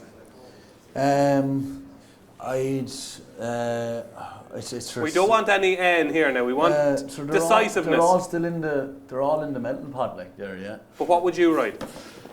Your man in Navan was very impressive looking. It's for me, yeah. At the moment, Fact to File is solid, and yeah, I'd have to go with him, yeah. Do you ride out any of them in work? Yeah. Which ones? A good few of them, yeah. Well, that's one of the reasons you're here, like, to tell us a bit about them. They're all working well, like they're all, yeah. But which is the best of them, like? But sure, you wouldn't be working them like really hard. What's your gut telling you, like? The favourite nearly at the moment maybe is. Do you ride him in work? No, but I've seen him. I've seen him though. Yeah. So who do you actually ride in work? I've rode Fact to File before. I've rode Westport Cove. I've rode. Loughlin, no? No, but I've seen him. Yeah, nice too. I give Westport Cove a squeak each way. Yeah, if he settles. Yeah. Nice horse. Yeah. Won a Fairy House. Yeah. Beat a horse of called Faulty of Noel Meads. Yeah. And if the ground it just has happened to rain, he'd love that too. I'm going to make a statement here. I think Willie Mullins' best bumper horse is not actually running the race. I think it could be Ballyburn. 100%. Oh, really? Yep. Tell us more. This is a Gold Cup horse. Ballyburn. Yeah. I've never seen a winner. Win this point like it. Unbelievable. Did you see it? The muck on the road and everything. Yeah. Just literally jumped in. Unbelievable. Why is he running? Because the owners Gold have. Cup horse. The owners, I think, had. I know he's owned by Ronnie Bartlett, but the other owner, I think, has had. I'm not sure who did. No, it's not Wilson Dennis. I think I don't know who's involved, but I think they've had runners in the race before that happened. I agree with everything you said there, but there's a lot here. You know, there's a lot of good heart, like you know. So it's very hard to tell, but I agree with you. But Ballyburn is a horse that is not running here, but I think he could be exceptional. David, obviously Ballyburn is one that you can put in your diaries for next season. For this race now, what would you ride? Fact to File, I think he could be another sort of similar horse. But he can't beat a Dream to Share, can he? I don't know why Patrick or Jody didn't make the running in Leopardstown. They were riding 2-3 milers, if you ask me, and a flat horse by Murrar came and beat them. It was a race that you just went no gallop in, or didn't go championship gallop in it anyway. And for me, that's why Fact to File got beat. So I'd be keen in a champion bumper where they'd go a gallop, or you can at least go out and not make the same mistake again and go a gallop yourself. I think he's the one for me. It's for me. He didn't beat much in Navan. A Dream to Share, I don't know about him. I think he's probably a bit more of a flat horse than this. Fun, will she go? I don't know. Chapeau de Soleil, no. And Better Days Ahead, I do not like that horse at all. Okay, why will you know about Chapeau de Soleil? So how was he in the betting? He didn't win. No, he was second. No, but he ran some race though. Still, it's not good enough for Willie Mullins' bumper horse. Right, fair enough. Sorry, Mikey. No, I'm wrong. Fernie Hollow got bet twice. So And did he Champagne was Fever. my hero. Champagne Fever as well. Yeah. But like fun's a bit short, lads, for a filly. Okay. Do you know, I couldn't. And Western Diego there, 1 or 2 or 3 in this. Do you know what I mean? It's a bit short too, like. Queen's Gamble, she's won twice in Cheltenham. Johnny Burke thought the champion bumper was over. Just got out and collected in the middle of March there sometime. And She's beating the market raising. I know, and he was poor on her probably. He didn't get enough cover, and that sometimes that can happen. And he just kicked, let's say, he panicked a bit after being keen. I'm not sure exactly what happened, but it just didn't go to plan for Johnny. And I'd give her a chance at 16 to 1 so would again I. each way. Yeah. So would I. Queen's Gamble currently a 16 to 1 shot. So David thinks Facta File maybe might turn out to be the best of the Cloy Sutton brigade here, 12 to 1, but gives a shout out to Queen's Gamble at 16 to 1. And Mikey is just about it's for me. Very solid bet now, Facta File. Do you know what I mean? At 12 to 1, like you'd be getting your shout, you'd be getting your roar in the last 100 yards. Anyway. He'd be thereabouts. Yeah. Don, champion bumper. Yeah, it's for me, for you. It's impossible to know with him, isn't it? Because like he was so impressive. He hardly came out of a canter in winning, and he was immediately put in as favourite in front of Chapeau. I think Chapeau de Soleil was favourite before he got beaten. He was, yeah. But no, I like what A Dream to Share did the last day. He's unbeaten in 3 runs. He showed a really good turn of foot. He was weak enough in the market as well before that Leopardstown race when he had Facta File behind him, and he was really impressive winning on his debut at Tipperary. Then he went to Roscommon. He wasn't so impressive. He was probably a wee bit far back in the field and had to make a lot of ground. But he won, but that was during the summer, so he hadn't run from then until Leopardstown. He won impressively, showed a really smart turn of foot. I take David's point that a Cheltenham race on a faster pace will be a different contest, but he's well bred as well. He's after the Therese Hughes, a classy horse on the flat too. And he's been bought by JP McManus since, trained by John Kiley, very shrewd trainer obviously. So look, he's unbeaten, he showed a good turn of foot, and I think he goes there with a big chance in a race that's like full of unknowns, I think. Excellent. A Dream to Share currently 11 to 2 shot for Donn McClean. Diarmuid? Yeah, no, I adore Dream to Share. Really, really love him. Brian Hayes put this horse up on his bookmakers.com article a few weeks ago. A very good column that it is, I have to say. Does he write it himself? Because there's some good English in there. He's a degree, sure. What? Has he a degree? He's a degree, yeah. Yeah. Very shrewd. Yeah. Yeah, no, yeah. Have you a degree, Mikey? A degree of life. Some good days and some bad. Yes, I write the article with Brian Hayes, and he was saying that day that he was talking to Patrick, and after A Dream to Share beat Ratgall Boy at Tipperary and debut, and Patrick said to him coming home, he said that Patrick just said to him, he said, that horse went by me like I wasn't there. He said, that's a very smart animal. And he just put him up that day on the bookmakers, tipped him up for the DRF. And it was just what he did that day was just brilliant, because he was kind of stuck on the outside and everything else, and he just kind of boomed past them. Like, I understand the angle with Facta File, but he just did it so easy. Arguably the stronger pace in a champion bumper would suit him, I think. He'd be able to quicken off it. I take the point that maybe as a novice hurdler he might make up into as good a horse, but I just think the pace there will really suit him. I just think this horse is well above average. That is A Dream to Share, 11 to 2 shot. Jamie, have you a dream to share with us? I mean, to be honest, I'm firmly with David on both of his shots. Facta File over the champion bumper trip and sort of challenge, I think will be seen to better effect than at Leopardstown. And also Queen's Gamble, everything that could have gone wrong went wrong at Market Raisin, and you just go back to her 2 runs at Cheltenham, one of which was in a mare's listed bumper, which she beat Mullenbeg. That was impressive form, and then the 2 starts ago was equally as impressive. And I think back at Cheltenham, a galloping track, will see its good effect. I mean, she's a filly, and and her form is with English horses. So there's probably a ceiling on what she's done form-wise. But yeah, they would be my 2 against the field: Fact to File and Queen's Gamble. Lovely. 2 at decent prices. Fact to File and Queen's Gamble. Dean, champion bumper. Yeah, I'd normally have no opinion at all. I think you've asked me this a few years here. But there's a big book coming.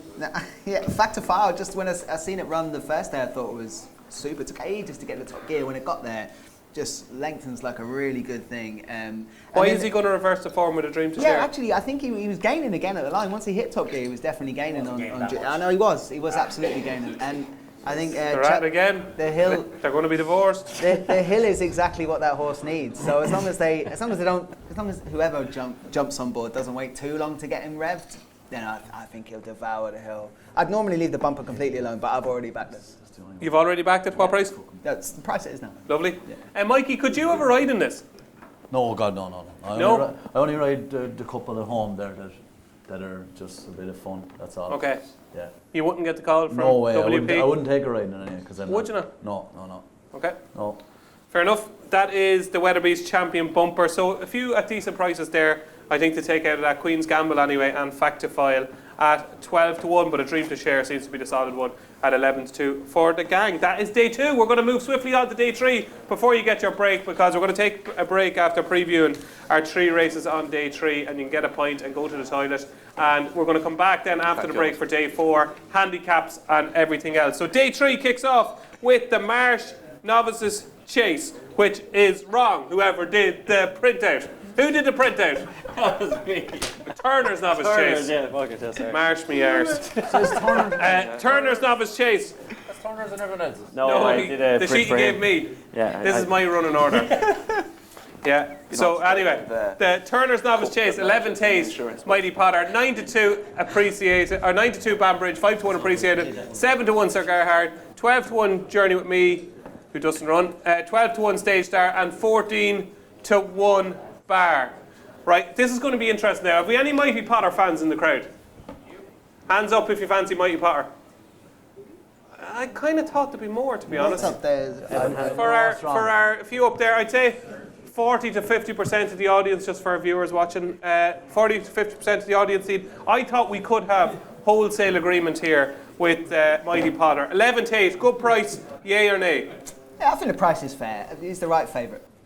I don't really want to oppose. I'm interested to hear what the lads say about Appreciate It, but they'd be the only one I could back against it. Yeah, interesting.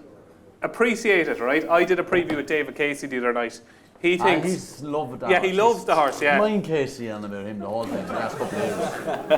He does all He rides him out the whole time, and he's no. Yeah. He's no Egypt though. No, but people get attached to horses. Willie gets attached to horses too. Ramelette. We all do. Ramelette.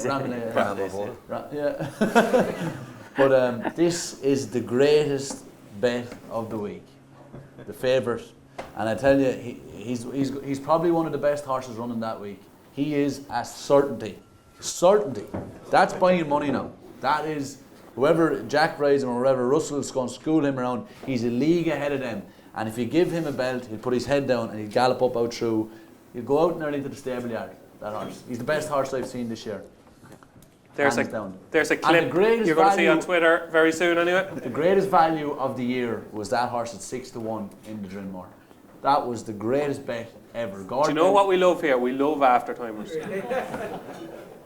Yeah, but I gave you a couple down through the years. No, you're very good.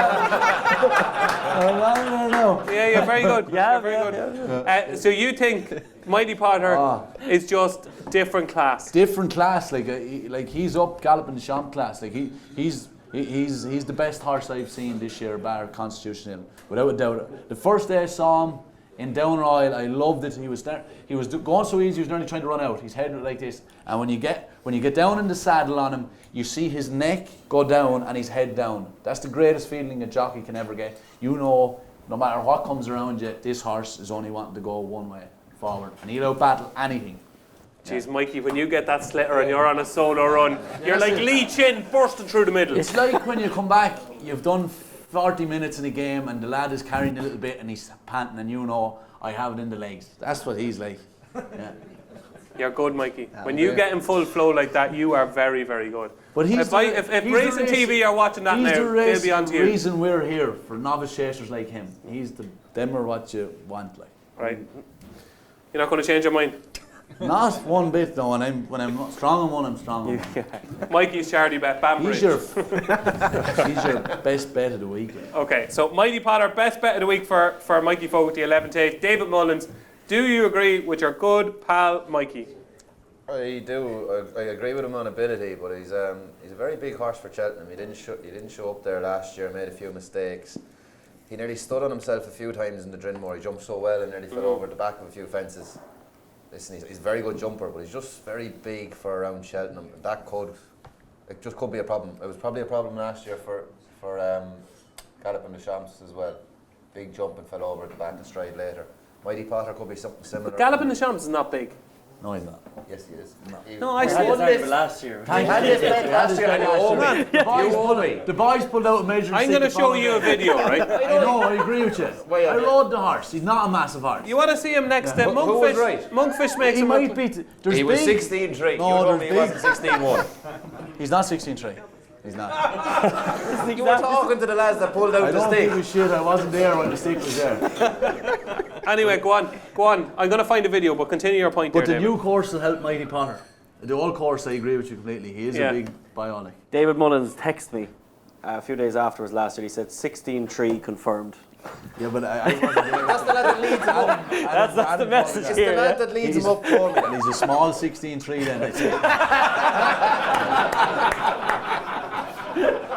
Look at that. Sorry now, I know this is no good to you, but look.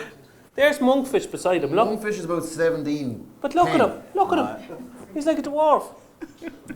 It's great content. Yeah, this is great content now for you. Anyway, sorry. Back to Mighty Potter. Mighty Potter, big horse, and just could do that, and I'd be interested to see how well Fabiolo gets on the Arkle, even though I don't fancy him. Banbridge didn't jump at the speed in Leopardstown and came home very well.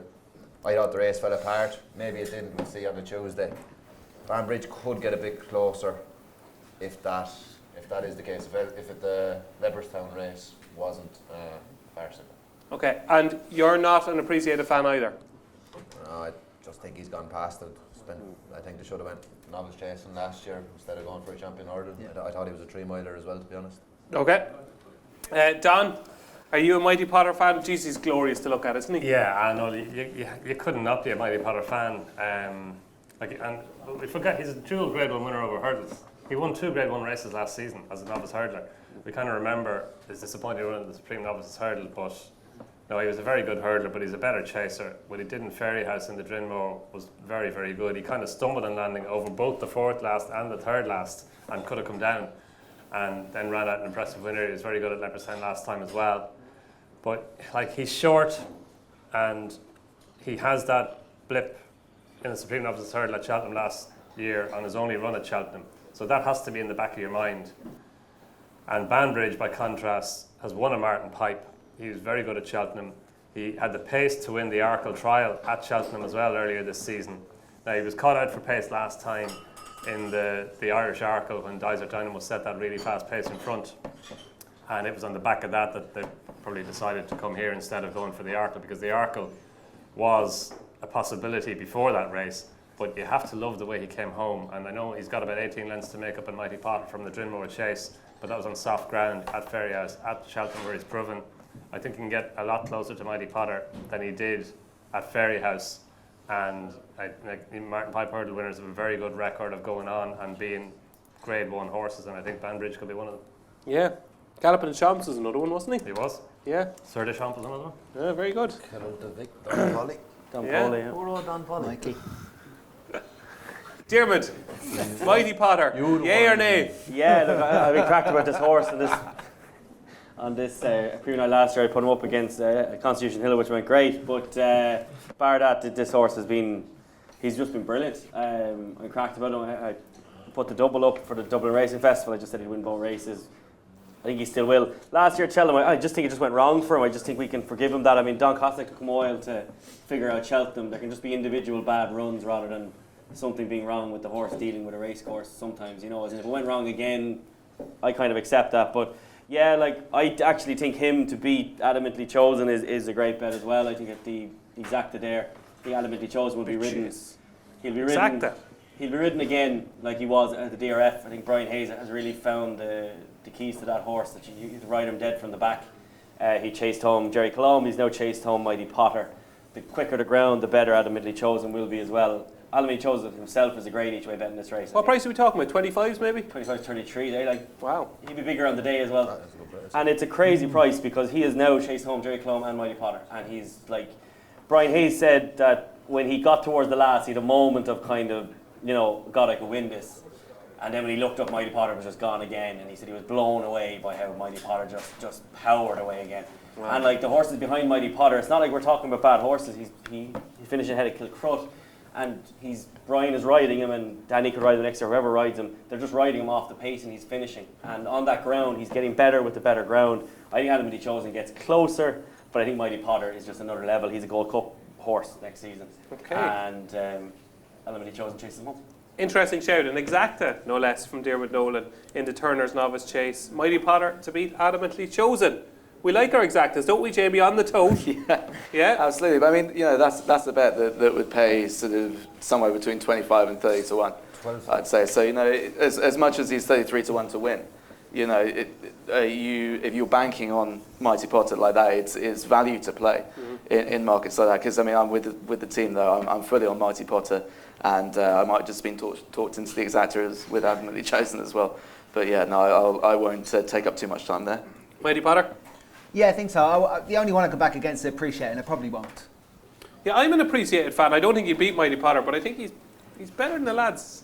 He's writing them off very early. He's just gone chasing too late. Like if we'd have seen him last year or the year before. Yeah. And but Mikey, what basis? Well, hold on a second. Like what basis? Well, he won a Supreme by 20-something lengths. Fell apart. Ballyaddam fell and everything. Ballyaddam what was Blue Lord fell. Yeah. Ballyaddam was second. Yeah. What was third again?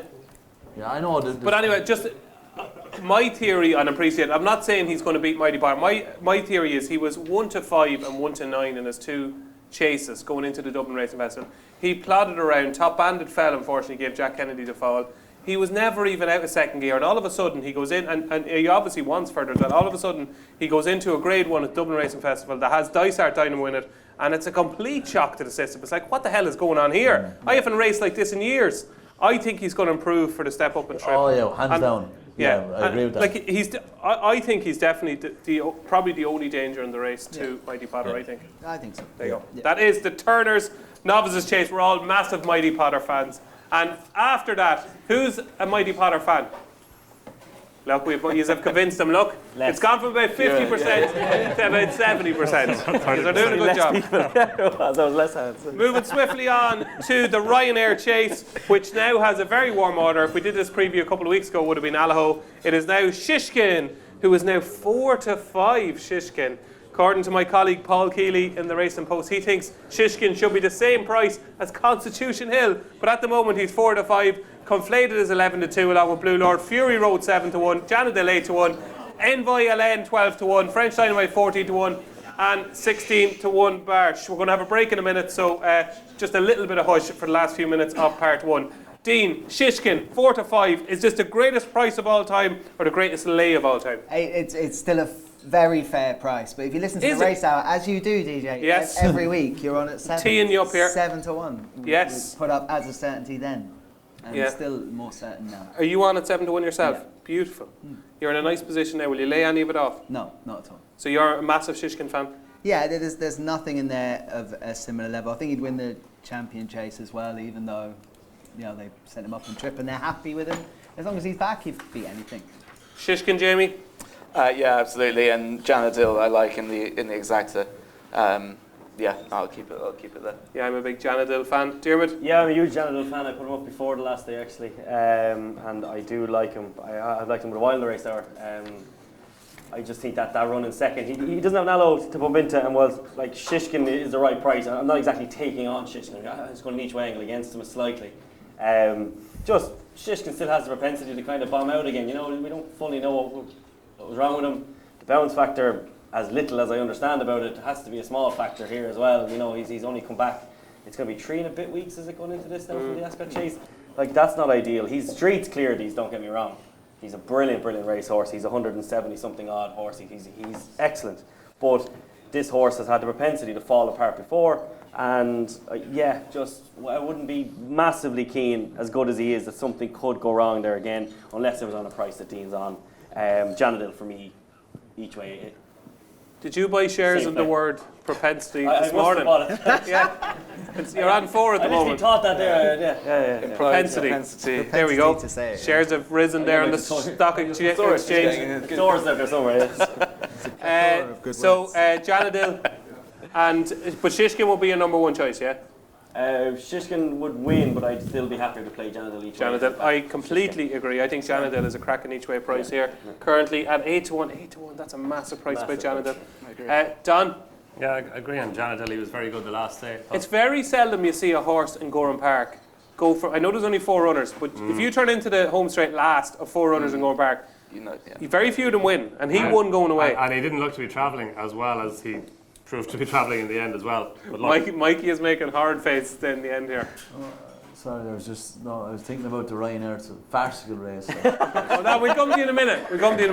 Don. I interrupted you mid-flow. yeah, no, and he finished second in the race last year, albeit he probably would have been third if Conflated hadn't come down at the second last.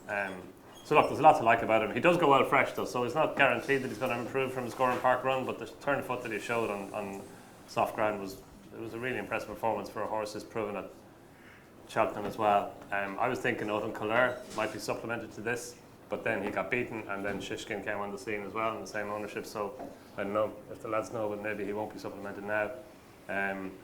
He's got plenty to find on the board or on the book. Like he's rated £18 inferior to Shishkin, so he does have to improve, but I still think I wouldn't be totally gone on him after his defeat the last day. I didn't think he got the run of the race. But look, you have to look what Shishkin did. It'd be great if Allaho was in here. We'd see Allaho against Shishkin, but that's not going to happen. But I agree with the lads on Janadil. I think he's an interesting horse, and Autumn Couleur, if he is put in here. Okay, David, Shishkin, a bit of value at 4 to 5, or would you be letting him run? Yeah, Shishkin's the winner, all right. But Janadil, I know he has a lot of ability, and it's just very hard to get on the right day. Apparently he was as big as me in the parade ring beforehand. Willie said afterwards he was delighted with him. Yeah. But the thing you take out of that race in Gorn was, I only watched it from the TV. I know there were Capadano and himself were very big, but Willie Mullins clips his horses, trace clip or whatever it's called, half clips anyway. These horses were fully clipped out, so I wouldn't think they were in Willie's very long, possibly in pre-training. So that's where they obviously got the belly from. They weren't fully wound up, I'd say. And for me, that could leave a bit of a bounce factor, 2.5 mile and soft ground around Gorn. It was a truly run race anyway. And Janadil, he is hard to get when you want him. I just think this could be another excuse for him. And anything else at bigger prices that you give a squeak to? No. That's all right. No problem. Mikey, go on. Give us the rest of your rant. You rant every year, don't you, about the Ryanair and these races? Yeah. No, I don't think so. Go on. What's the problem with the Ryanair? Sure, it's for has-beens. They should be in the Queen Mother or the Gold Cup to beef it up, the same as, the Mayor's the hurdle and those races. The Mayor's hurdle is the race of the week. No, but they should be the champion hurdle or the world hurdle. They're diluting the thing. We need to protect their sport, and these races aren't helping. So, do you agree, Dave? I do, yeah, but Michael O'Leary's sitting over there, so I don't want to say too much. He wouldn't care. He'd respect you, Tyson. We'll get him up now in a few minutes. But so I do agree with you. I do think it dilutes the two races, but I think we are where we are. It's never going to change. It's never going to go back. And it's just a waste of energy giving out about it. But do you imagine, Nicky Henderson's a smart guy, and he was okay. Imagine the way he was thinking. He was saying he was okaying with the 5 days, like Nicky Henderson was, and then he done a complete U-turn. This man is champion trainer, and racing blue blood, and he was like, yeah, I think it's going to be great. 5 days, Nicky, come on. Gordon and Willie are going to get bigger. The bigger owners are going to get bigger. And then the Cheltenham Preview, there's no point because they're just washouts. It's going to go like Coolmore, Godolphin job, Cheltenham, if that carry on goes. So we have to, you guys do your best in fairness, but you need to keep the voice up and just keep these sort of races.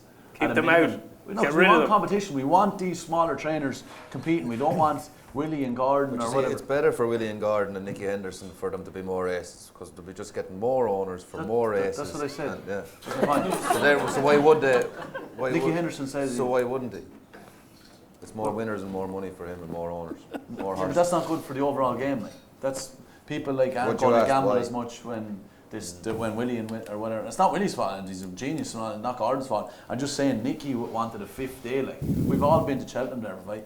Like 4 days is plenty, and you want to keep your races. Like we went to the Turners last year. There was 4 runners, on these You races. always go a bit soon on the Tuesday, alright? No, but like you just like the Supreme. There was about 8 runners. Yeah.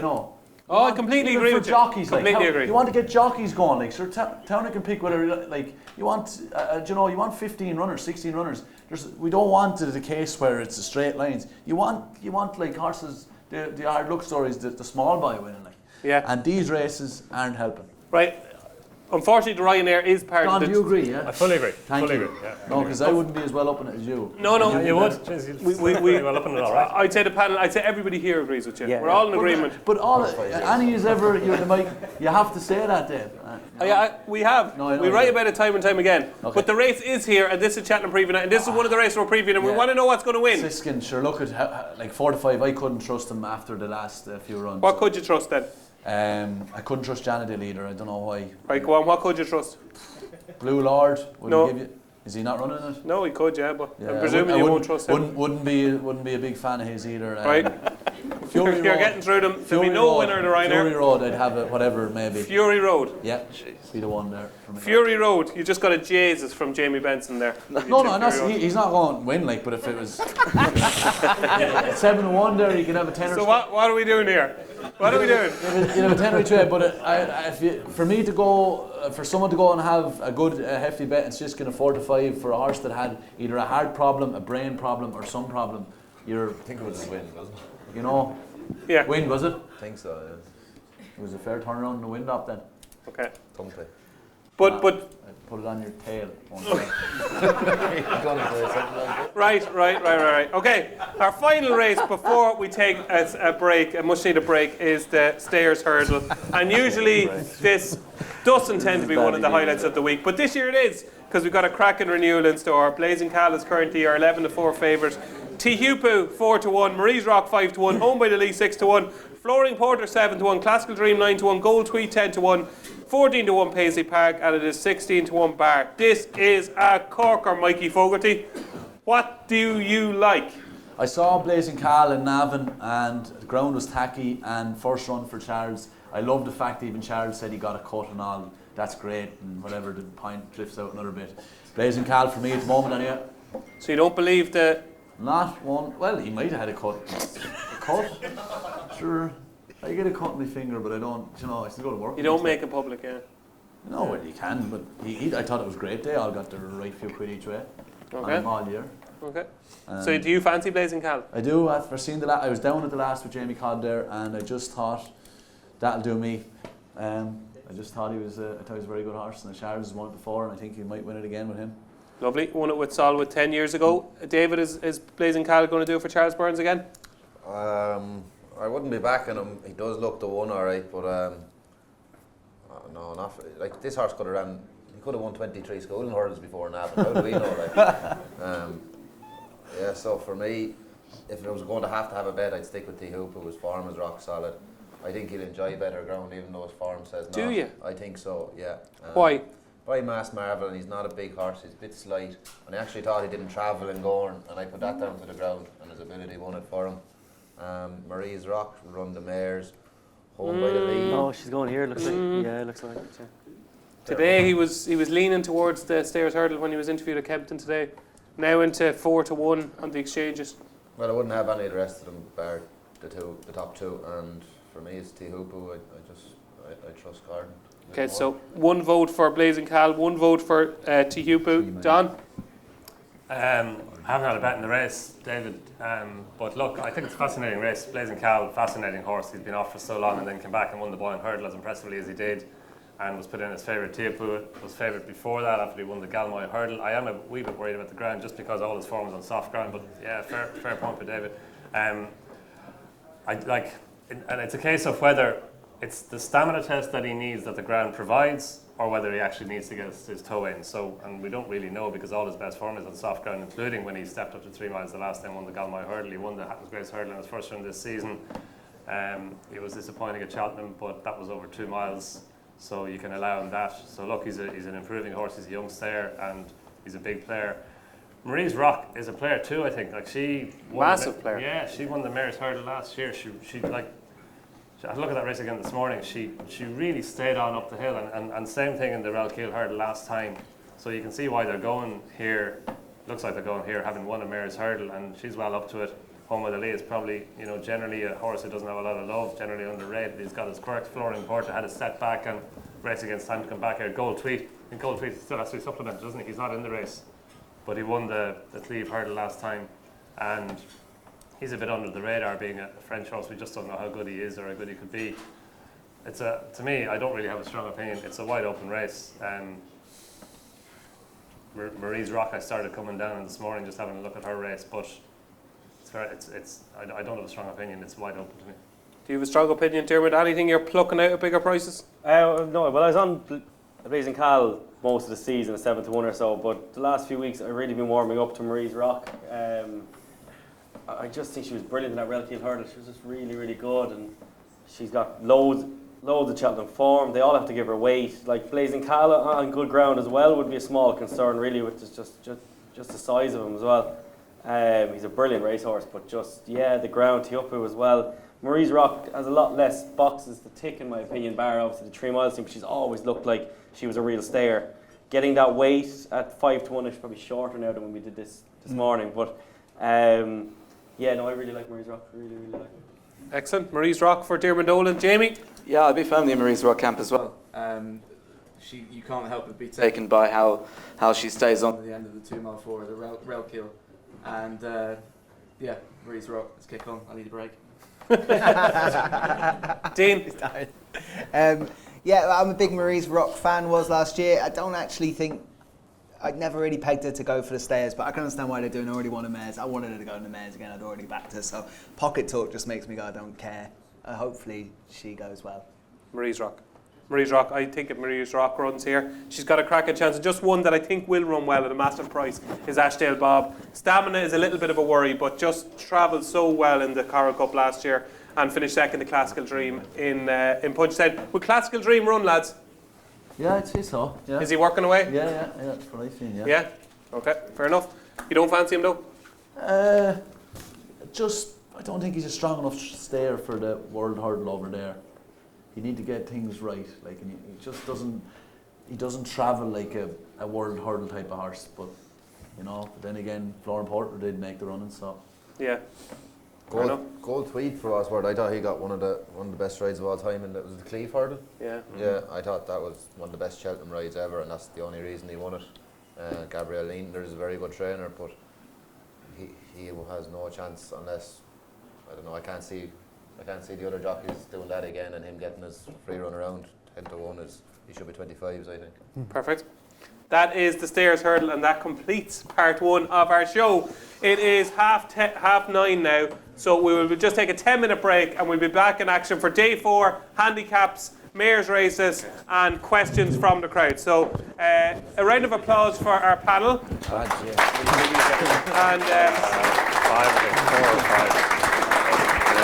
And we're back in the room. So welcome back to the Racehour Cheltenham preview, part 2.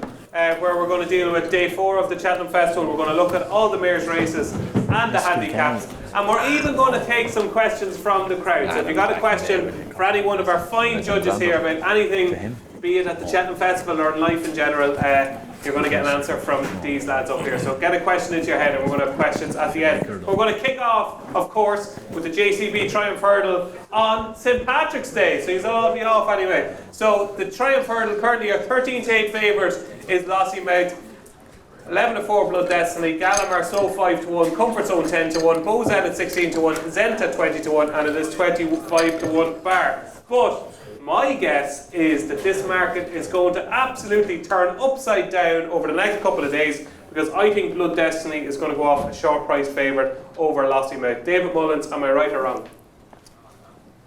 You'll probably be right, but that'll be on jockey bookings. Yeah, Paul Townend will ride Blood Destiny, will he? I don't know about that now. Lossiemouth hasn't done much wrong. She showed ability even after getting knocked down twice in Leopardstown. I think Paul might think he has something to prove on her. I'm not sure it's as clean cut as you think.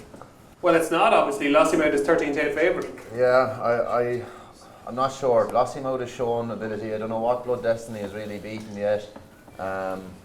Did he beat Newstray actually, did he? But that's just probably a reflection on the English horses more than anything, and the fall or that race, you know, the Adonis. So I don't think it's as clean cut as you think. Lossiemouth has proven more to me than Blood Destiny has. You're a Lossiemouth fan? There's probably not much in it and we're guessing a lot, but I just think Lossiemouth has proven more. Okay, interesting. Lossiemouth currently are 13-8 favourite. I'm not saying I fancy Blood Destiny strongly or anything like that. I just think the vibes I'm getting from the stable are that maybe Blood Destiny might potentially be the number one. If the Mikey? swap prices, I'd be on Lossiemouth. Perfect. So if Lossiemouth drifts, she's going to be valued. Mikey? I'd be with Blood Destiny, yeah. I'd be all over him now, yeah. Love him. Yeah. Any reason why? Just I like the look of him and like what he's done, and I didn't see Lossiemouth. Nah, I know she got hampered, but no, couldn't have that excuse. She's small, isn't she? Small, works well, nice mare as well, but I just think your man is better. Your man has been way more impressive. Like, you know, your man has come out with second gear. No risk at all. Gelding taking on a no risk at all filly. Great Pretender. A Great Pretender filly, yeah. When's the last time a filly won that triumph, anyway? Diarmuid Nolan, our resident statistician. No idea. No idea. The mare of Goshen. Snowdrop, I think. Oh yeah, you're burning victory. Shut up. Who? Burning Burning victory. Jesus, yeah. Bolted up. But sure, she would have won, would she? No. No, Good Blood knowledge Destiny. from the audience here, though. Blood Destiny for me. Clue. It'd be a no-brainer. Paul Townend, I don't know whether he will or not, but I'd be riding Blood Destiny, yeah. Would he ever ask you for advice, no? No, unless I was riding work on something, and he would. They're all laughing at you. Mikey Fogarty's as good a judge as there is in there. I'd be careful what I say to him because he's a top class man, like, you know what I mean. Those guys know, like, so it'd be. He'd have to ask, you know what I mean. I choose my words wisely because when you're dealing with a class that he is, you know, you just know you're chatting to someone that's thinking on a sort of a high level, like, you know. He doesn't Is that say what you're much. doing now? No, but he's a genius, like Paul Townend is. You know, so I just wouldn't go fill them with shite or anything. Not that I do it to many people. But. I was actually talking to him today. He told me he bought a new set of irons, so he's obviously very, very wound up about Cheltenham. But I love that about him. He's just so laid back. Just gets on with it. Doesn't get fussed about it. But so, Mikey, you're very much in the Blood Destiny camp. David, you're giving Lossiemouth the benefit of the doubt. Donn McClean? I think Gala Marceau is underrated.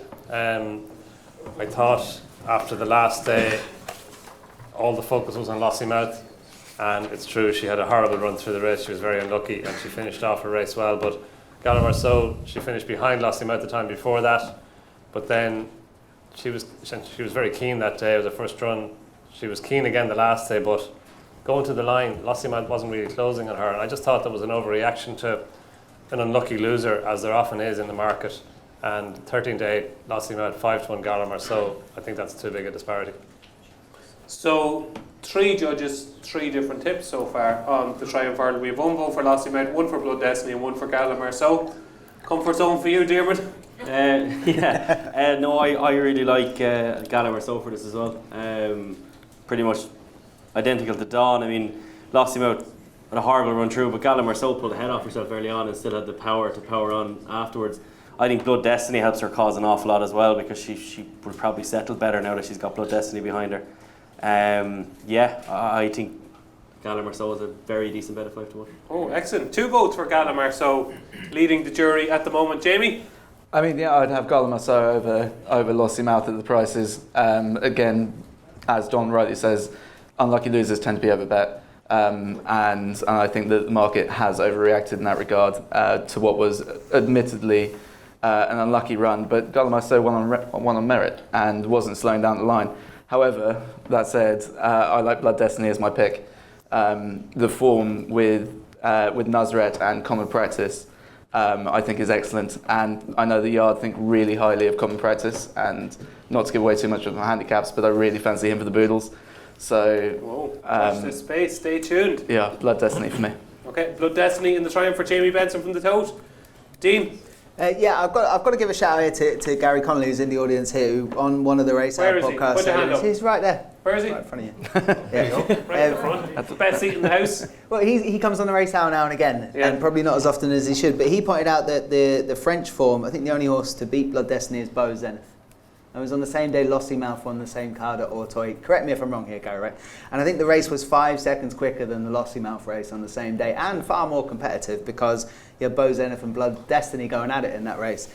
So if you're going to roll the dice here and looking for an angle that's a little bit left field, Beau Zenith is probably that angle. Did finally get off the mark for the Moors. I know the debut performance was very disappointing, but I don't know, I'll be having a few quid on that with the Tote, I think. You probably get a very nice price because all the focus is at the top of the market, and I think there's a bit of a blanket you could chuck over. So, I'm right in saying at Auteuil that Lossiemouth and Blood Destiny ran in one race after the other. Same card, same trip. Not unbelievable. Hard to believe, isn't it? You know, obviously for 2 different trainers. There you go. Yeah? Sorry. Gary's a French racing. He's a French racing tipster. It's unbelievable. I'd say most people didn't know that. I didn't know it. Yeah. But there you go. So it's already beat Blood Destiny, and it's 16s, 20s, going to be even bigger probably on the Tote. Why not? Roll the dice. Okay, excellent. So there you go. Give us the name again. Beau Zenith. Beau Zenith, who was quite impressive last time, I thought, as well. That is your Triumph Hurdle. Moving on to the Albert Bartlett, and this is a wide open affair. Currently your 5-1 favourite is Embassy Gardens. Corbett's Cross, who won over 2 miles at Naas on Sunday, is 5-1 joint favourite. 3-car Bragg 8-1, Hidden Valley Lake 8-1. Favori the Champdou 10-1, Sander Clegane is 10-1, Monty Star 10-1, Absolute Ocean 12-1, and it is 14-1 bar. Don, we're going to start off with you here because I'm going kind of one end of the panel to the other, and you're stuck in the middle every time. So I'm going to send you out the bat first here. Thanks, Dave. Right, so do a good job. Don't let me down. I'll do my best. Are you going to go for a 6 or are you going to go for a little single? I'll go for an 8. An 8 to 1 shot. Don't think there is 8s in cricket, but anyway. Cricket? Was that what we're talking about? Yeah. Alright. I stumped you there, didn't I? Oh, God. Go on, quick. I backed Hidden Valley Lake for this before the race the last day, and I'm sticking with him. I just thought he didn't really have the right run through the race the last day, and he was beaten by his stable companion, who is a player in the race now as well, obviously, but I just thought what he did the time before that at Cork, he was very, very good. He stepped up to 3 miles that day, and he didn't travel like the best horse in the race for much of the race, but the way that he stayed on was really impressive. He went for that Sure Hall Mercedes-Benz race then next time, and while he gave best to Monty's Pass in the end, and Monty's Pass was good, I just think that he was in front from a long way out. It didn't really suit him. I think on better ground and ridden in behind, I think he can improve on that. Look, it's turning into a hell of a race. Corbett's Cross showed a lot of pace the last day to win over 2 miles, and we know he stays further, so he's going to be a major contender. 3-card Bragg always forms over 2.5 miles, stepping up to 3 miles. He looks like he'll improve for a step up and trip, so he'll be a big player. Favori de Champdou as well. We haven't seen him since Limerick, another Gordon Elliott horse, and that Limerick race that he won can be a very good pointer to the Albert Bartlett. Sander Clegane as well ran well the last day at Leopardstown and should come on for that. So look, it's a good Albert Bartlett hurdle, but I just think there's more to come from Hidden Valley Lake. We didn't see him at his best the last day. Of course he's going to have to improve on that, but Minella Indo finished second to Allaho in that same race, and he came on and won the Albert Bartlett. So I think Hidden Valley Lake, I still think he's a player in the race.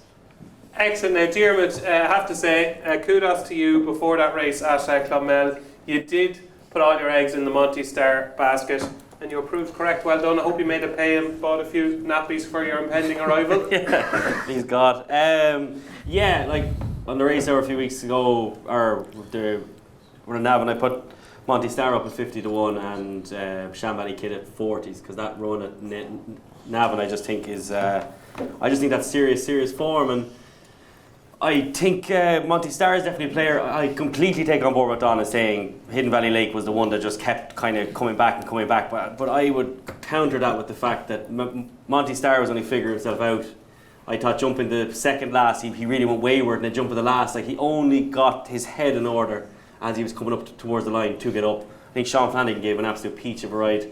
I'd imagine he'll keep the ride. Sean, you think Rachel should probably go against Ballymore Lake? Yeah, she'll go for Ballymore Lake. So, like, I really like him, but I can't get over that Shanbally Kid is 20 to 1. You love Shanbally Kid. It's a massive price. I mean, he beat Monty Star having not jumped around the first half. His jumping wasn't great.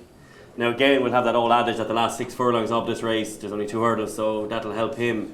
But the way... It's not really an old adage, it's the truth. I know, but just, we over explained that one. But the that's true though, yeah. We've done it. But Shanbally Kid at 20 to 1, like, jumping the second last, him and Monty Star are right beside each other, and he just powers clear. He powers on at the end. It's a serious performance. The horse in third, Hemlock, unfortunately lost his life that day at Musselburgh. He was going to win that day quite easy. That form to me is very strong, and Shanbally Kid is 20 to 1. It's a ridiculous price, and I just think that Cheltenham's going to suit him. He's going to really fly on. He's bred for this, as Willie Mullins said today, and for a race like the Albert Bartlett at those odds, I think it's a stonking price. Is he a definite runner? Willie Mullins said today that he's more than likely going for the Albert Bartlett. And he is one of your strongest fancies of the entire week. The whole week, yeah. And he's 20 to 1. Yeah. I like the sound of that. When he gets going like that, he's quite good. Jamie? I agree that I think those form lines are the way in, and Hidden Valley Lake would be my one at the top of the market. But I'd also give a small shout out to Search for Glory if he was to go here. Like if you watch that race at Clonmel again, he wouldn't have been convenienced by the running the way it was run. He was staying on through the line. He got done a little bit for toe before the last, and you wonder whether his form of good land again. He was staying on there, and he just looks like a really interesting horse. He's around 25 to 1. I don't know if he's a definite runner, but if he is, I think he's a really interesting each way shout. Search for Glory for Jamie Benson from the Tote. Dean? Yeah, I did like Absolute Notions for this. You remember we did the Dublin Racing preview? I do. And we did it for the Racehour, obviously, and we were talking about Absolute Notions because it was going to run at the DRF. And I thought that, if it went and won that, probably be close to favourite in here. I think the way they ran it was almost like the Martin Pipe probably was the race in mind, and then what happened in front of it meant they got close enough to good land, and now they haven't found another run, and now they're in here and it's 12 to 1. I'm not sure it's the right race for it to be in. I would have preferred a handicap, but the new rules changed, so they couldn't get him in there. But I back that one. I do like him. I do think he'll run well. 3-card Bragg, if there's any proper give in the ground, which looks relatively unlikely.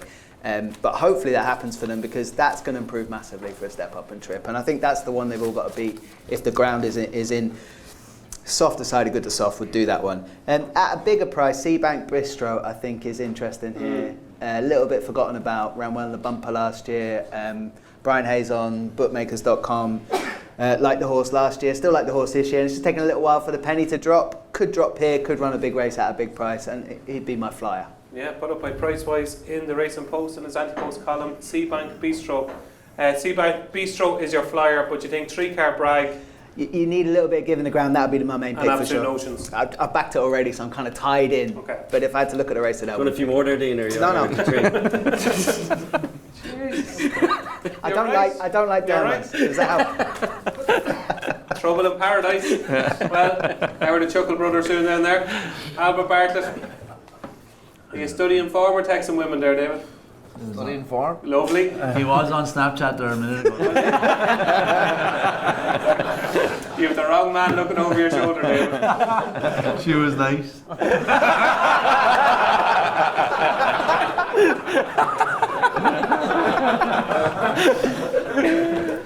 He's going right. We'll give you a second, David. We'll go to Mikey first. All right. I don't need to waste time. Exactly what Dermot said, but I really don't fancy Hidden Valley Lake. His form isn't good enough with Santanito and Ava Grace in late. One in Cork, I didn't think that was good enough, and Monty Star beating the last day. So for me, Shanbally Kid for you as well. I'd actually Corbett's Cross is probably my only danger, but I'd have him ahead of Embassy Gardens, that's for sure. Really? 110%. Wow. Diarmuid, you're onto something here. I'd be getting excited. You can be buying the cot as well as the nappies. Right, that is Shanbally Kid, which is very interesting because, what are we talking, 20 to 1? 20 to 1. Yeah. 20 to 1. This 20 to 1, I couldn't find it.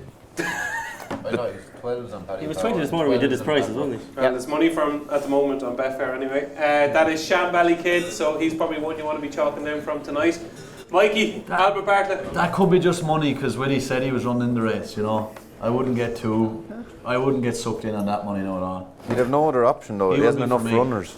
He hasn't enough Wouldn't runs be to for go you. for. No, Why? I didn't like. He's, you know what I mean. Willie was. Mikey, they're not words. They're just, Willie's horses were flying, and he got a hard race to win a maiden hurdle in Navan, didn't he? You know, what did he beat? we listened to Dermot, yeah? He beat Monty Starr. Monty Starr and Did he Emlock. have a high head carriage that day? I jumped poorly. He jumped probably the first bit. You His need a hard carriage wasn't too high. The Albert Bartlett is that you need a hard. Now Barrett, the nice guy last year, I suppose, but he was 6-year-old. But no, I wouldn't like him. English Gardens, no. A few of them. I give a horse there at 40-1. Affordale Fury is going for it. He had good form Lord early on Jesus. in the season. Sure, you ran a shocker the last day. Yeah, but it could have been like a race too much. You know what I mean? Mid-season just dipped maybe a bit, wasn't right. Like he pulled up and he's had a bit of a break there. And Noel did it with Very Wood a few years ago. Yeah. Dropped out. This is a very, very open race. It usually is every year. You could get a 33-1 shot. Sometimes a horse with 5 or 6 hard runs that the 7-year-old wins it. You can be handy, you can be too handy, and you can be dropped out and maybe too far. So it's at 40-1, I give him a squeak. Interesting. In a very That's open race. Affordale Fury. What about your county man, Paul Nolan? Would you give Sander Clegane any chance? I just think his style of racing in a Albert Bartlett, maybe on Nish's ground you'd be alright, but it's just it takes a fair horse to race like he does over 3 mile on a new course just to get home. Like you kind of need a little bit of a lad behind the bridle and coming at it, but I give him a squeak. Okay, so final picks on the Albert Bartlett. Mikey, you're with Affordale Fury at a huge price. David, you're Shambally Kid. Yep. Don is Hidden Valley Lake. Diarmuid, one of his best bets of the week is Shambally Kid. Jamie, you were Search for Glory. Search for Glory, and Dean. I've got the field on. You've got a few in your locker. John McConnell nap to come third in the trifecta. Like that is always John McConnell comes third in this race every year. Nice. Does he? Yeah. There was a stat I never thought I'd find out. There you go. That is the Albert Bartlett. Your number 1 pick, by the way. Number 1. 3-card brag. And I'm a big fan of Sander again. Okay, moving on to the big one. It is the 2023 Boodles Cheltenham Gold Cup. Do you know what Boodles is, by the way? No idea. Oh, it's diamonds. Yeah. Jewellery. So 2023 Boodles Cheltenham Gold Cup. Currently your 13-8 favourite is Gallopin de Champs, 15-2 Noble Yates, 8-1 A Plutar, 8-1 Brave Man's Game, 8-1 Statler, 14-1 A High Senior, 14-1 Protectorate, and 20-1 Bar. Of course, Mikey, this is the 1-year anniversary of you butchering the pronunciation of the subsequent Cheltenham Gold Cup winner. A Plutard. Yeah. What did I say? What did I say? A plus tard. A plus tard, yeah. A plus tard. Sure, I was taught to read like that, you know. English. Right. This is serious now, right? No messing, right? No messing, right? We're taking this very serious. It's a Cheltenham Gold Cup. We have a potential superstar on our hands here in Gallopin de Champs. We're not going to talk about his size, okay? Let's just say he's a big enough horse, okay? Gallopin de Champs is 13-8 favourite, Mikey Fogarty. Are you getting out the wheelbarrow for Gallopin de Champs? No, not at that price. No way. No, couldn't. That's a ridiculous price. It's not, though, Mikey. It is a ridiculous price. I think it is anyway. Against a proper King George, Grand National, you know, 4 miler last year. The Gold Cup. But could he just be different class to them? Nah, you know, there's different class and he has to go do it. You know what I mean? That's a price for a horse that had a clean year and done it last year in a Gold Cup. He ran in a 3-runner Turners. And he lay down. He got a fall at the back of the last. He was tired a bit as well. You know what I mean? But I hear he's a fantastic horse, great horse. But no, not for me at that price anyway. And I just didn't like the Gold Cup is going to be a different race. It's another 2.5 furlongs. You're not going to get the run that you're going to get around Leopardstown in your 5 or 6 runners. And for me, I've chopped and changed and I've thought about the race, I didn't like Braveman's Game ever. But what he did in the King George, when he went 6 wide, and he beat who I thought was the best chaser around in long press and bet him well, I have to give him a squeak. And it was an unbelievable performance. I couldn't believe what I was watching. Why Harry Cobden couldn't. This horse. Braveman's game was so afraid of Le Press. He missed about 6 or 7 fences where he usually would have winged. You could see him. He was just reluctant to, and he wasn't in a rhythm at all. And I couldn't believe. I could understand why Ruby said it. If I did that on a horse, that would be just coming into you just to be. That's exactly what Paul Nichols said to me. He said he was ready to eat Cobden, when he came back, and he said if he did, why on earth he was on the outside of long press, it was jumping out that way the whole way, but to still win the race as impressively as he did, we could be talking about a proper horse here. Yeah, more importantly, what did Harry say to Nichols afterwards? Why did he stay out there? I think it was the initial plan probably to just give him some room, and he had given him room prior to that in all his races, so I think he just wanted daylight, and then obviously long press just kept coming out. But the right thing to do, as he said, was go in between Froden and long press, but he didn't. But look, he won the race. He's a brilliant jockey. I wouldn't think that wasn't one of his finer hours, though. Don't even start to argue with me on Harry Cobden. Harry Cobden is by far and away the best jockey in England. I don't know about that. No, he's a very you're good obviously jockey. not watching racing. Go on anyway. I watch as much as you. By the looks of it. But on that performance alone, I'm fancying Braveman's game. And 8-1, decent value? You'd have to say that horse is going to be bang there. On that run, he put your man to bed and he went 6 wide. So I couldn't understand the ride. I still to this day will never understand the ride. But he's a great eye for a stride, and he really suits Nichols. But there's a lot of variables in Gold Cups and stuff, and I don't know if you're going to get away to do that. Okay. Braveman's game for Mikey at 8-1. David Mullins. Braveman's game, wasn't long press lame, and Venetia said after jumping 3 or 4 fences after, she knew there was something wrong. So wasn't that why he was jumping out to the left? He always jumps left though, didn't he? I don't know about that, but didn't she say that after an yes. interview? And he's lame since, and he's not running. So I think he can knock that performance down a bit. Galloping the Champs, it should be all over. As I said, everything ran a bit flat with Paul Town in Leopardstown, and he looked a small bit like that down the back for whatever reason, I don't know. But he still hit the line very well and won convincingly. He's my pick for it, and I think Braveman's game, winning the King George, I don't think that's really the way to go for a Gold Cup unless you're caught off star. Noble Yates, National isn't the way. Plutard hasn't been good enough this year.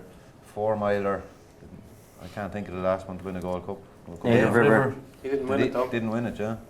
He did. No, Manila Rocco won it. Yeah. Oh, sorry, yeah. So yeah, that's not the way to go either. So yeah, for me, a high senior protector at no, I'm actually going to give Hewitt a chance of finishing in the first 3 if the ground stays good. Really, yeah. Yeah.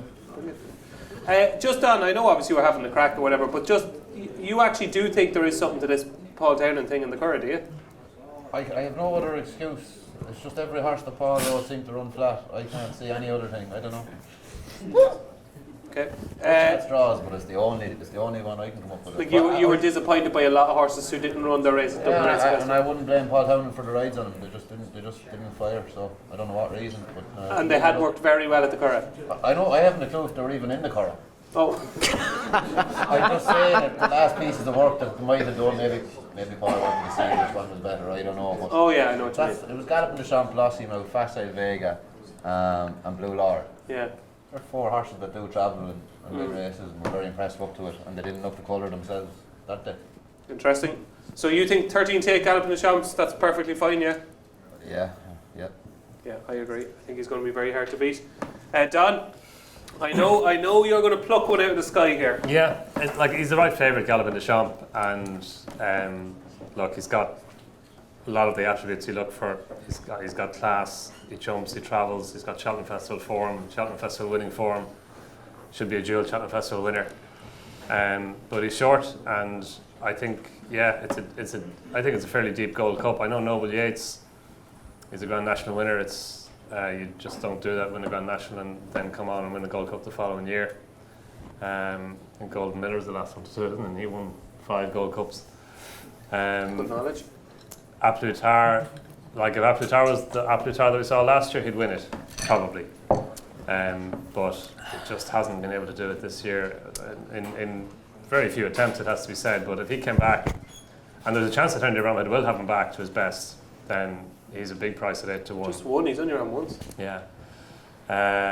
Statler, I agree with the lads. I think he's you can see him staying on well and running into a place maybe, but I think it's too hot really to see Statler going and winning it.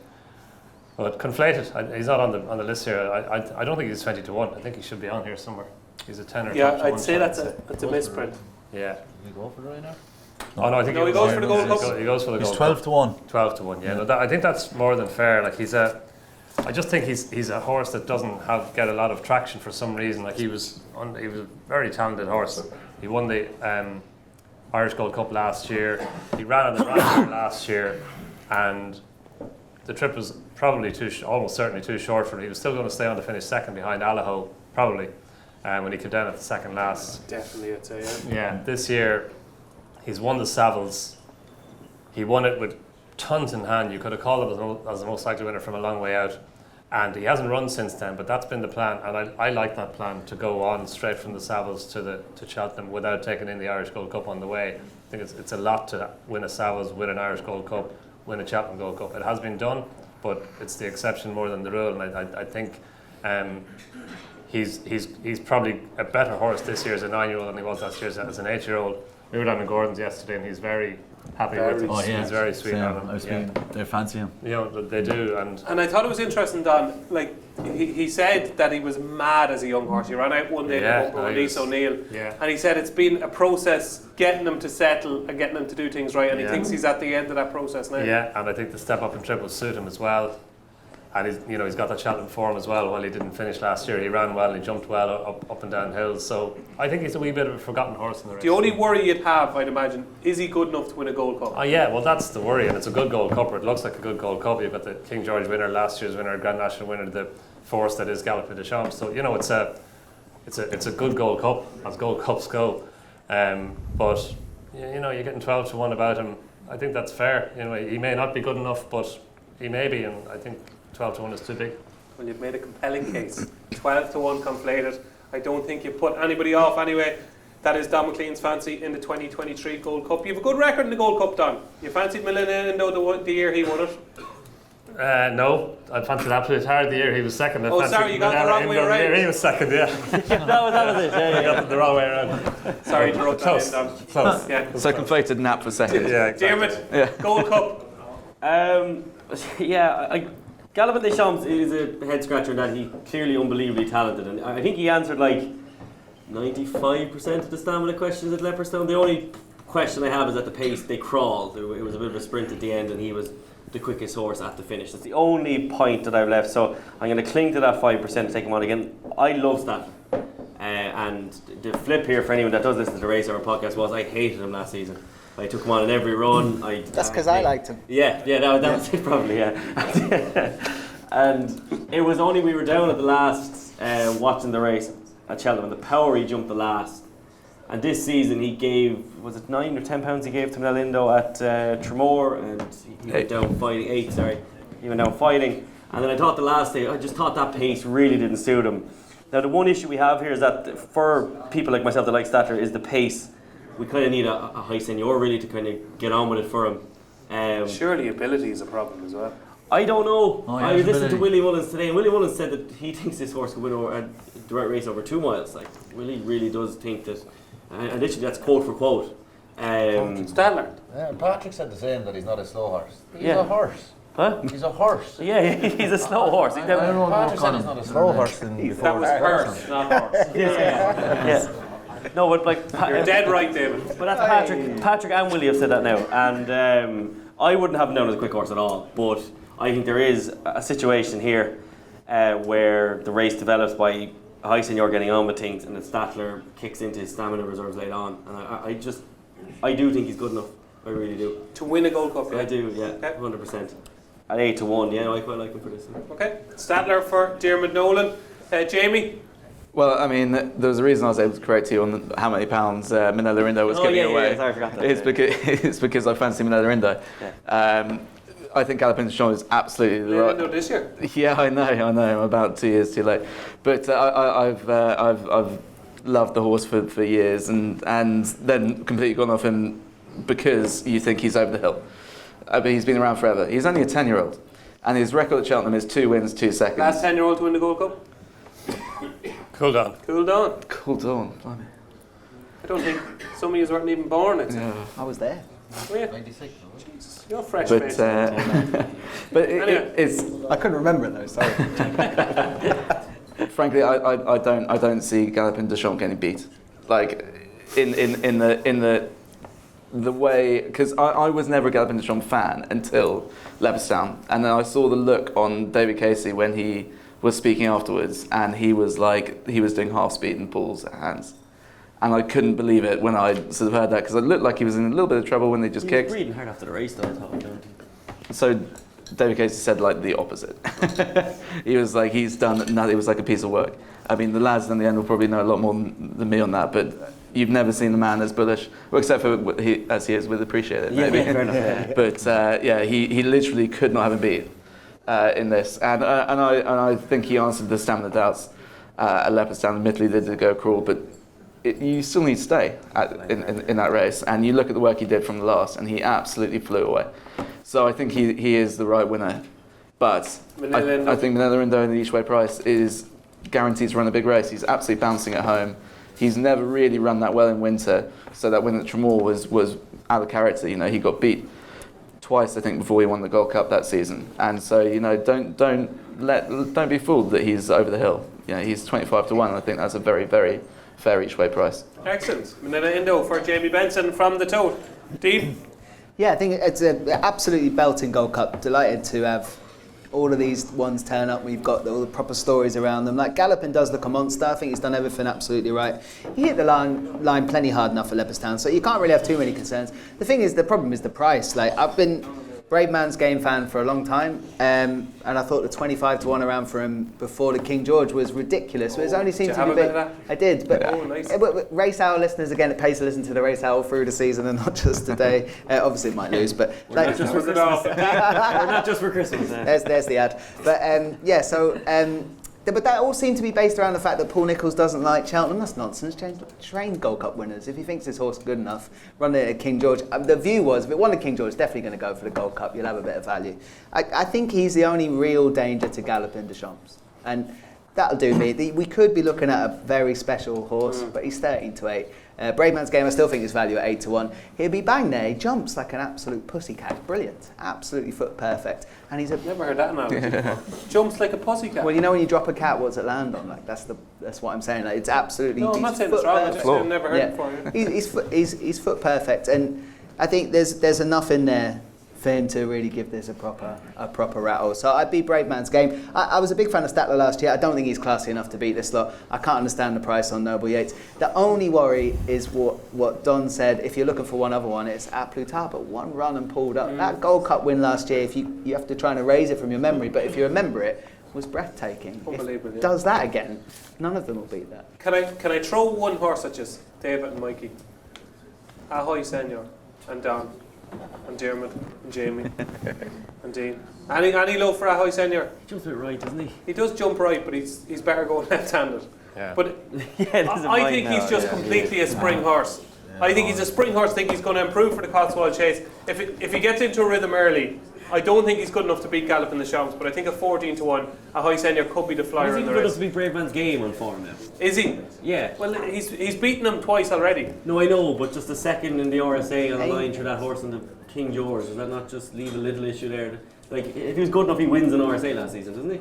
Yeah, but I thought he ran okay. He finished second, yeah.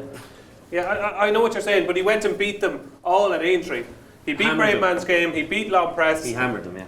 You know, so I don't know. I just think a 14 to 1, he's probably the flyer in the lineup. But I think Galopin de Champs could potentially be the next big thing. That is your 2023 Cheltenham Gold Cup. So what we're going to do now is we're going to get the lads' picks in the Mayor's races. So the Mayor's Hurdle, the Mayor's Chase, and the Mayor's Novice Hurdle. And I'm going to go first. I fancy Brandy Love in the Mayor's Hurdle. I strongly fancy Allegory Devassi in the Mayor's Chase. I think she's one of the bankers of the week. And I think Lucia will win the Mayor's Novice Hurdle. Mikey Fogarty, Mayor's Hurdle. Mayor's Hurdle, wasn't the first 3 in the betting again? Honeysuckle, Epatante, maybe not Marie's Rock Brandy now. Love, Echoes in Rain. Echoes and Rain. Prices aren't in there, Mikey, unfortunately. Echoes and Rain, I'd say. Let me see. Honeysuckle. Will I come back to you? No. Will I give you a few minutes? No, Echoes and Rain for me. Yeah. Does she Okay. definitely not run the She runs in the. If she settles a bit better, I think she's. You know, she's. I just love to see Honeysuckle win, obviously, but. You know, I'm a bit harsh on Honeysuckle, I'd say. Like, really is. She ran well, like, you know, just maybe. I'll go with Honeysuckle. Yeah. Oh, and the other one, what Mayor's Right, Novice? so Mayor's Hurdle, what? You're going with Honeysuckle? Yeah. Where's Mayor's Novice, loose. Okay, Mayor's I'll tell you what, Mikey, we'll come back to you, right? Because this isn't great television now, to be honest. Right, Dean, we're going to kick off with you, which I should have done initially to give Mikey time to realise what we're doing here. Sure. Mayor's Hurdle. Yeah, hopefully Honeysuckle does it. That's what we all want to see. It would be great. I'd love it if she'd gone to the champion, but I can understand why they've done it. Will she win this? If Marie's Rock gets out of the way and heads to the stairs, she'd have to win it, wouldn't she? I think, yeah. Okay, Yeah. Mayor's Chase. You said Allegory de Vassy is one of the best bets. Yes, Yeah? I think she'll beat Impervious. Not a hope. No.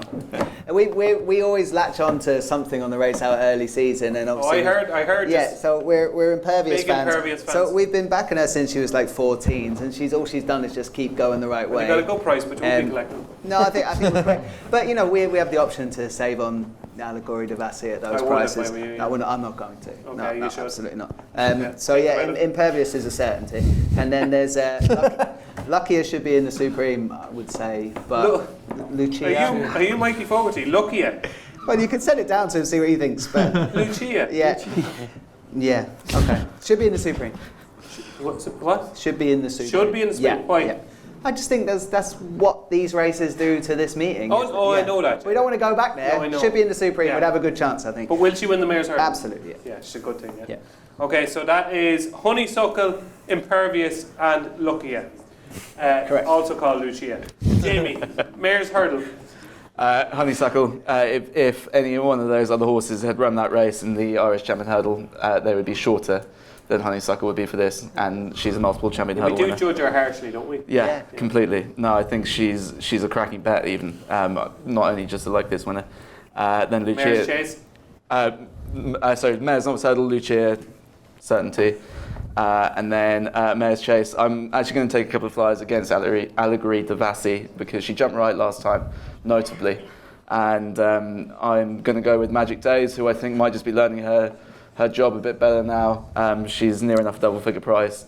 And she was impressive last time. And on the line through Dino Blue, which admittedly would be a bit, you can't really rely on Dino Blue that much. It puts her on a par with Impervious. So Magic Days, and then maybe they might, if she hasn't quite learnt her job well enough and they do go off a proper clip, then it probably brings LMA into it, because ultimately she wants all of the 2 mile 4 and maybe further, and you know she'll be ridden quietly at the back. So maybe LMA to pick up the pieces, but Magic Days I think are double figures. Diarmuid, your 3 Mayor's Fancies. Mayor's Hurdle. Mayor's Hurdle, obviously we'll be cheering on Honeysuckle. We were the Honeysuckle But podcast. not if you back something else now.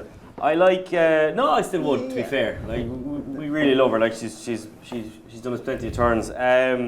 But I kind of like she wears it well at 12 to 1. I think her jumping needs to improve from the last time. Absolutely all out. But I just think she's very, very talented. And at 12 to 1, I think she's every chance there. Mayor's Chase, I think Impervious is going to take an absolute world of stopping there. I just think she's brilliant. I think Magic Days really helps her cause as well. She's getting the A to B really well. Allegory de Vassy's jumping hasn't been great in my opinion. I think she can improve on that front, and I do think that Impervious will pick it all up. And then for the Mayor's Novice, I can't see Lucia. Donn, Mayor's Hurdle. Mayor's Hurdle, I'd love to see Honeysuckle winning it. Like her swan song, the reception she'd get, it would be phenomenal if she could go and win it. I think Head though, what does the head say? I think Queensbrook is overpriced. She was good the last day, and I thought she stuck out it well. She did everything well. I know Brandy Love went to her left, and she does that, and she'd be better left-handed with the first run. So she did everything right the last day. She's got good Cheltenham Festival form as well. She finished 3rd in the Champion Bumper.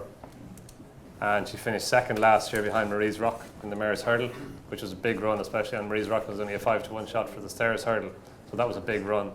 And yeah, I just think 10 or 12-1, she's underrated. Queensbrook, Mare's Chase. Mare's Chase, I agree with Jamie on Magic Days. I mean, she's a mare that I do follow, but she ran a massive race in the Mare's Novices Hurdle a couple of years ago when she finished second behind her stable companion, Tell Me Something Girl. She was free and keen that day up in the van. It was a race, and it almost always is a race in which you have to be held up and come from behind, and she still kept on well enough to finish second. She was very good the last day in beating Dino Blue, and it was over 2 miles, but you know, she's a tearaway, and you think, oh, she wants as short a trip as she can have, but actually she does keep on going. Like Dino Blue came up to her the last day and she stays on well, so it's going to be interesting to see her stepping up and trip, I think, if she does to 2.5 miles. And again, another mare I think is underrated. And in the Mare's Novices Hurdle, I think A Lot of Joy is interesting. She's got a flat rating of 96. She's had her 2 runs, got beaten over hurdles, but she won well the last day, and maybe just her class ruled out. And again, she's a decent price. Yeah, absolutely. A Lot of Joy does have a big chance in the Mare's Novice Hurdle. David, please tell me you fancy Allegory Devassi. No, I'm impervious. Yeah, I think she jumped. Her jumping is very good, but it's not Cheltenham jumping, it's Thurles getting an easy lead or Bunches Town, something like that. I don't think she's going to get it. Who? All her own way, Allegory Devassi. Oh, sorry, yeah. Impervious just looks more the finished article for me. She's like a handicapper already. So for me, it's probably, on ability, I'd probably go with Allegory Devassi, but I think Cheltenham is going to catch her out and it's going to be competitive. So Impervious for that. And Mare's Hurdle? the Mare's Hurdle, I can't see Honeysuckle being beat, to be honest. I think it's a distance betting race, to be honest. Yeah, I thought maybe Gretsch, who owned Brandy Love, that's probably his best bloodstock decision so far, was to sell her. Brandy Love, she looked like her legs were tied together coming up the straight the other day in Punchestown. And that's why I couldn't fancy Queensbrook either. She's just been a letdown. I know she was second in it last year maybe, but no. And are you completely against Brandy Love? Yeah, completely. Why? I thought her 4 legs looked tied together the other day in Punchestown, and there obviously is some problem. She cut out quickly, didn't she, coming from last year? It didn't look healthy to me anyway. But they said like they needed her to run because she was so far behind. They said the same about Annie Power and she bolted up. Fair enough.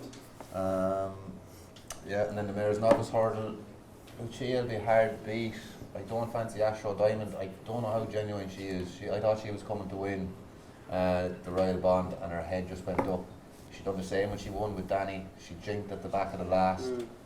I'm just not 100% sure how genuine she is, and at 7-2, I don't think there's much value in it for her. I actually fancy Princess Zoe. Oh. Tony Mullins trains very similar to Paddy Mullins. If they would have made her the first time out, you know, they must be fairly alright. I think they want to improve a lot for jumping. She jumped well as well. Like she jumped okay. She ran into a few of them, ran a bit keen, which I don't think Danny was expecting. I'd say he'd be expecting it a bit more in Cheltenham. She might have respected her hurdles a bit more now. So for me, at the prices, she can gallop, and I think she'll jump a lot better. It would be some story, wouldn't it? Surely it would. So that is Princess Zoe for David Mullins in the Mare's Novice Hurdle. Right, Mikey, you've had time to think about it now. Mare's Hurdle. Honeysuckle, yeah. Mare's Chase. And I'd love, if there was one horse I'd love to see win, and it'd be Impervious for Hayes and Colin Murphy. Yeah, I think hopefully Hayes is a rider, really, now that if Mark Walsh doesn't. And yeah. You think she'll beat Allegory Devassi? Yeah, I just think she's a better jumper, and no, my heart is ruling my head, so it'll be a toss of a coin.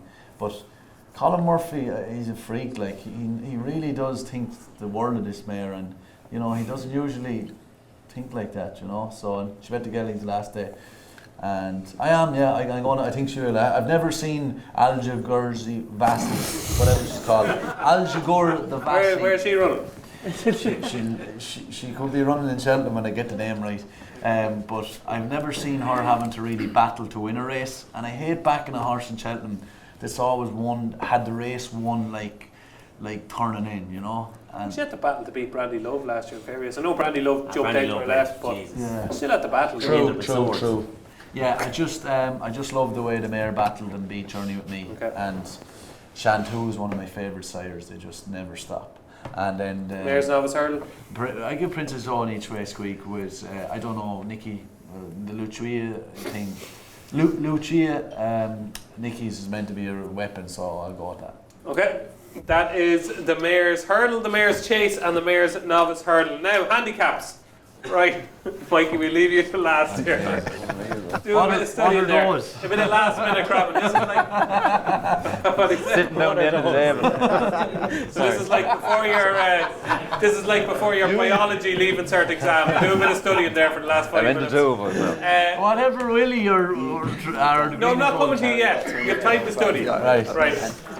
We're going to go from left to right, okay? Dean, your handicap fancies for the Cheltenham Festival are? Yeah, I have a few. Yes. So I'll go as quick as I can.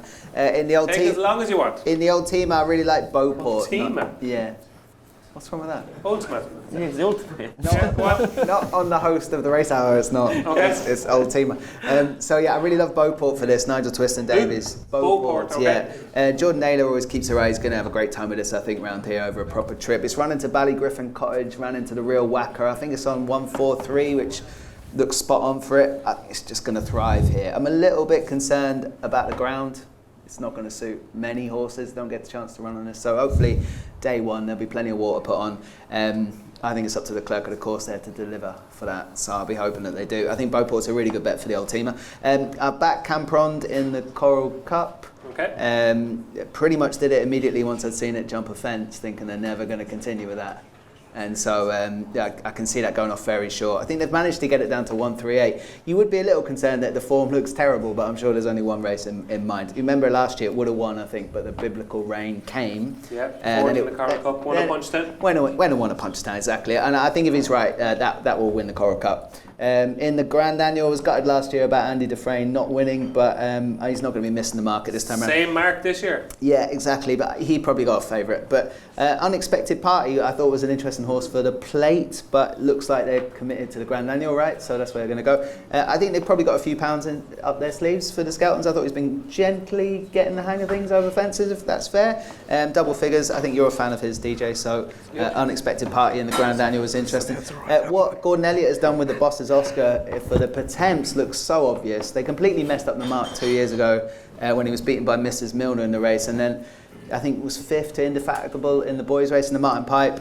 Got a terrible ride that day. It's really difficult for the jockeys to get that one right. Just very unlucky. Now up to 142 plus tax. I don't know what mark it got. Anyone know? What's the horse? Bosses Oscar. Right in a second, go on. So 142 plus tax, as I'm calling it. I think it's the only horse I like for the Patemps. I can imagine that it'll get it done this time. How many? Three, yeah, that'll win. So then the festival plate, Il Ridotto, I'm a big fan. Harry Cobden was perfect on the last day. I thought absolute poetry. So I give that one a big chance. Also thought that could have gone in a couple of other options, but they're going for the plate, so that makes sense. For on the Tote, I'll be doing Elixir de Nuts, Il Ridotto and Iron Maximus for the tricast there. Jeez, you can retire then. Well, hopefully, that's always a good plan. I definitely have that one. And I think there's only really one more that I wanted to mention. That was Royal Thief. I don't know if anyone saw what that did after 2 years off for Gigginstown and Henry de Bromhead at Punchestown, where it put Fakira away. Looked like it only just joined in. I thought it was a sensational run. I imagine that's going for the Kim Muir. I think it's still double figures. You'd worry a little bit about a bounce, but if I'd given it plenty of a break, I think that's a very good chance in that race. And in the county, I was waiting to see what Spirit of Legend got for the, not in the county, sorry, in the Martin Pipe, Spirit of Legend got for the Martin Pipe. I think you lads told me it got £8, so that'll definitely run. I think it'll go well. Wasn't off a yard the other day at Fairyhouse. Can't say things like that. Handicapper agree, give it £8. What is your strongest fancy in the handicaps? Out of all of them? Boss's Oscar, I think. Boss Oscar in the Clans final? Yeah, I think so, yeah. Jamie Benson, your handicap list, please. So I've stuck mainly to the hurdles, just because that's where I think the more likely ricks are. And my main fancy would be Common Practice in the Boodles. I spoke about him briefly earlier. Loads of form with all the top Irish juveniles, and all of it into near enough graded companies. So I think, and then the other day, Brendan Powell could not have been more bullish about Common Practice. I was desperately trying to find out where Nuzret was going, and he was like, "Don't worry about Nuzret. Common Practice wins the Boodle." Is this on or off the record?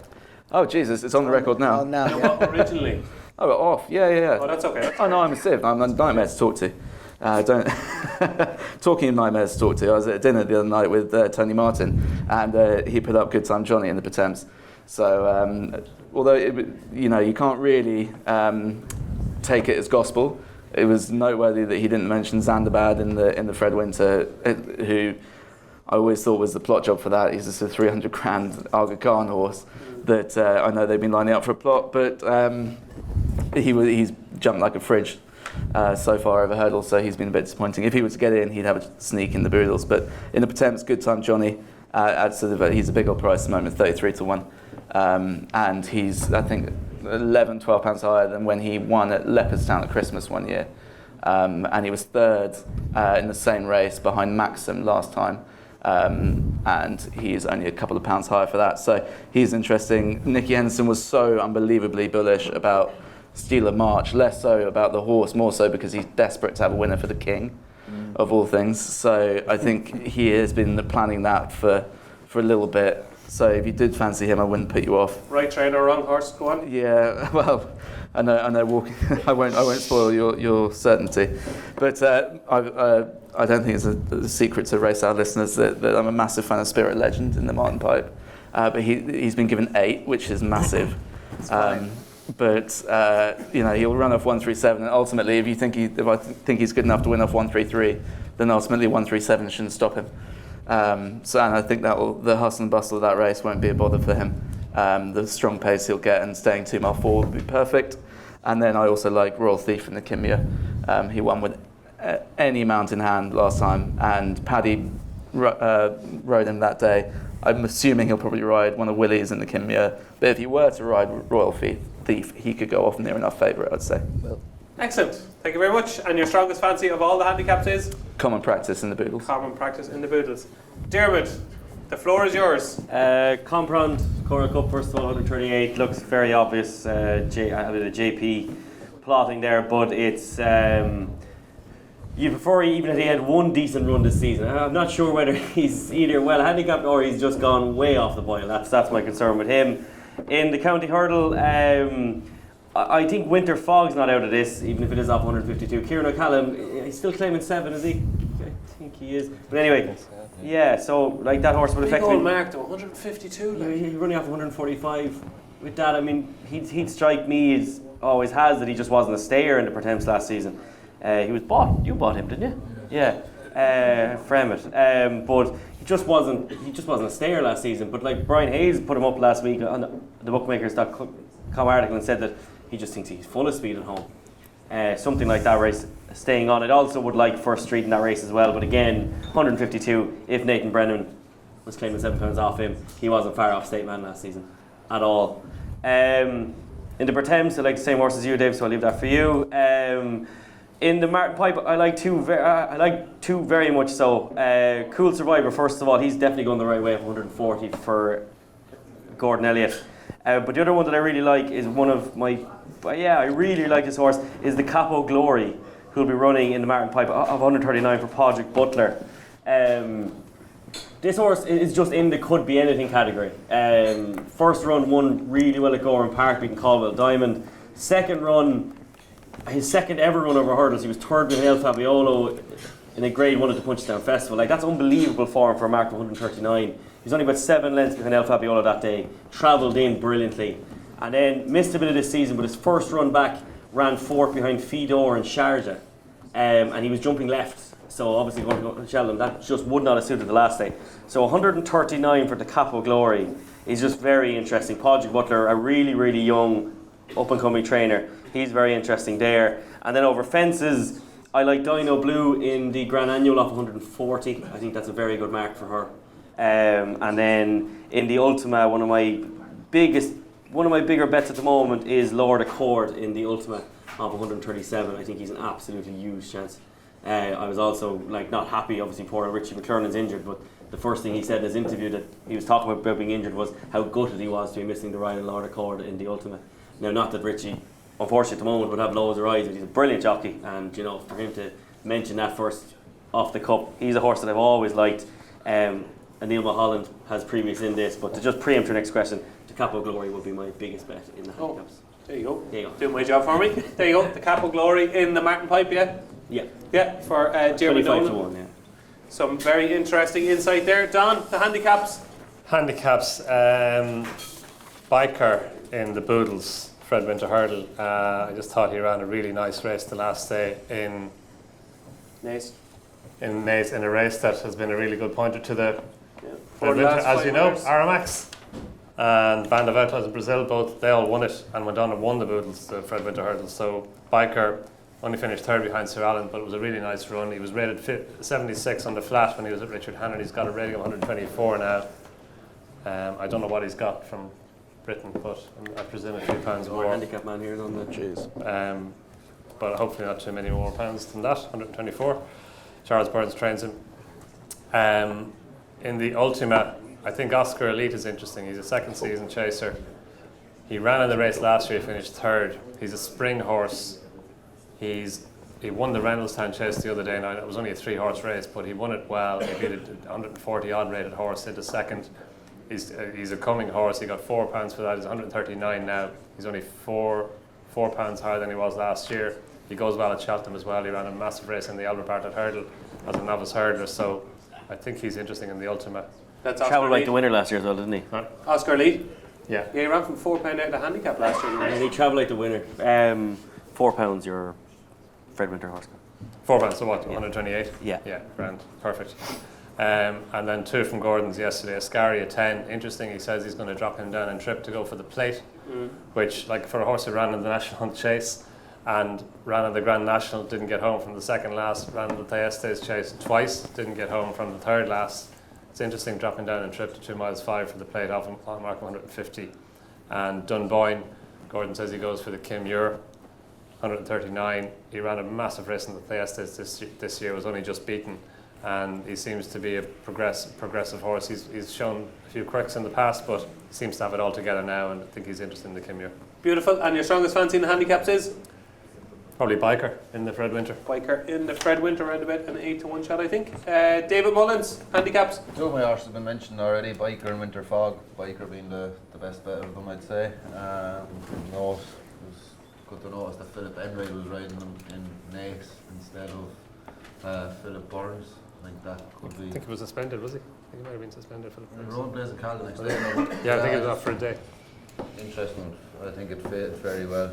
I think you know what he means there. Yeah, we're picking up on that. Yeah, Winter Fog in the county. I think he's all speed as well. He's by Maple Gold.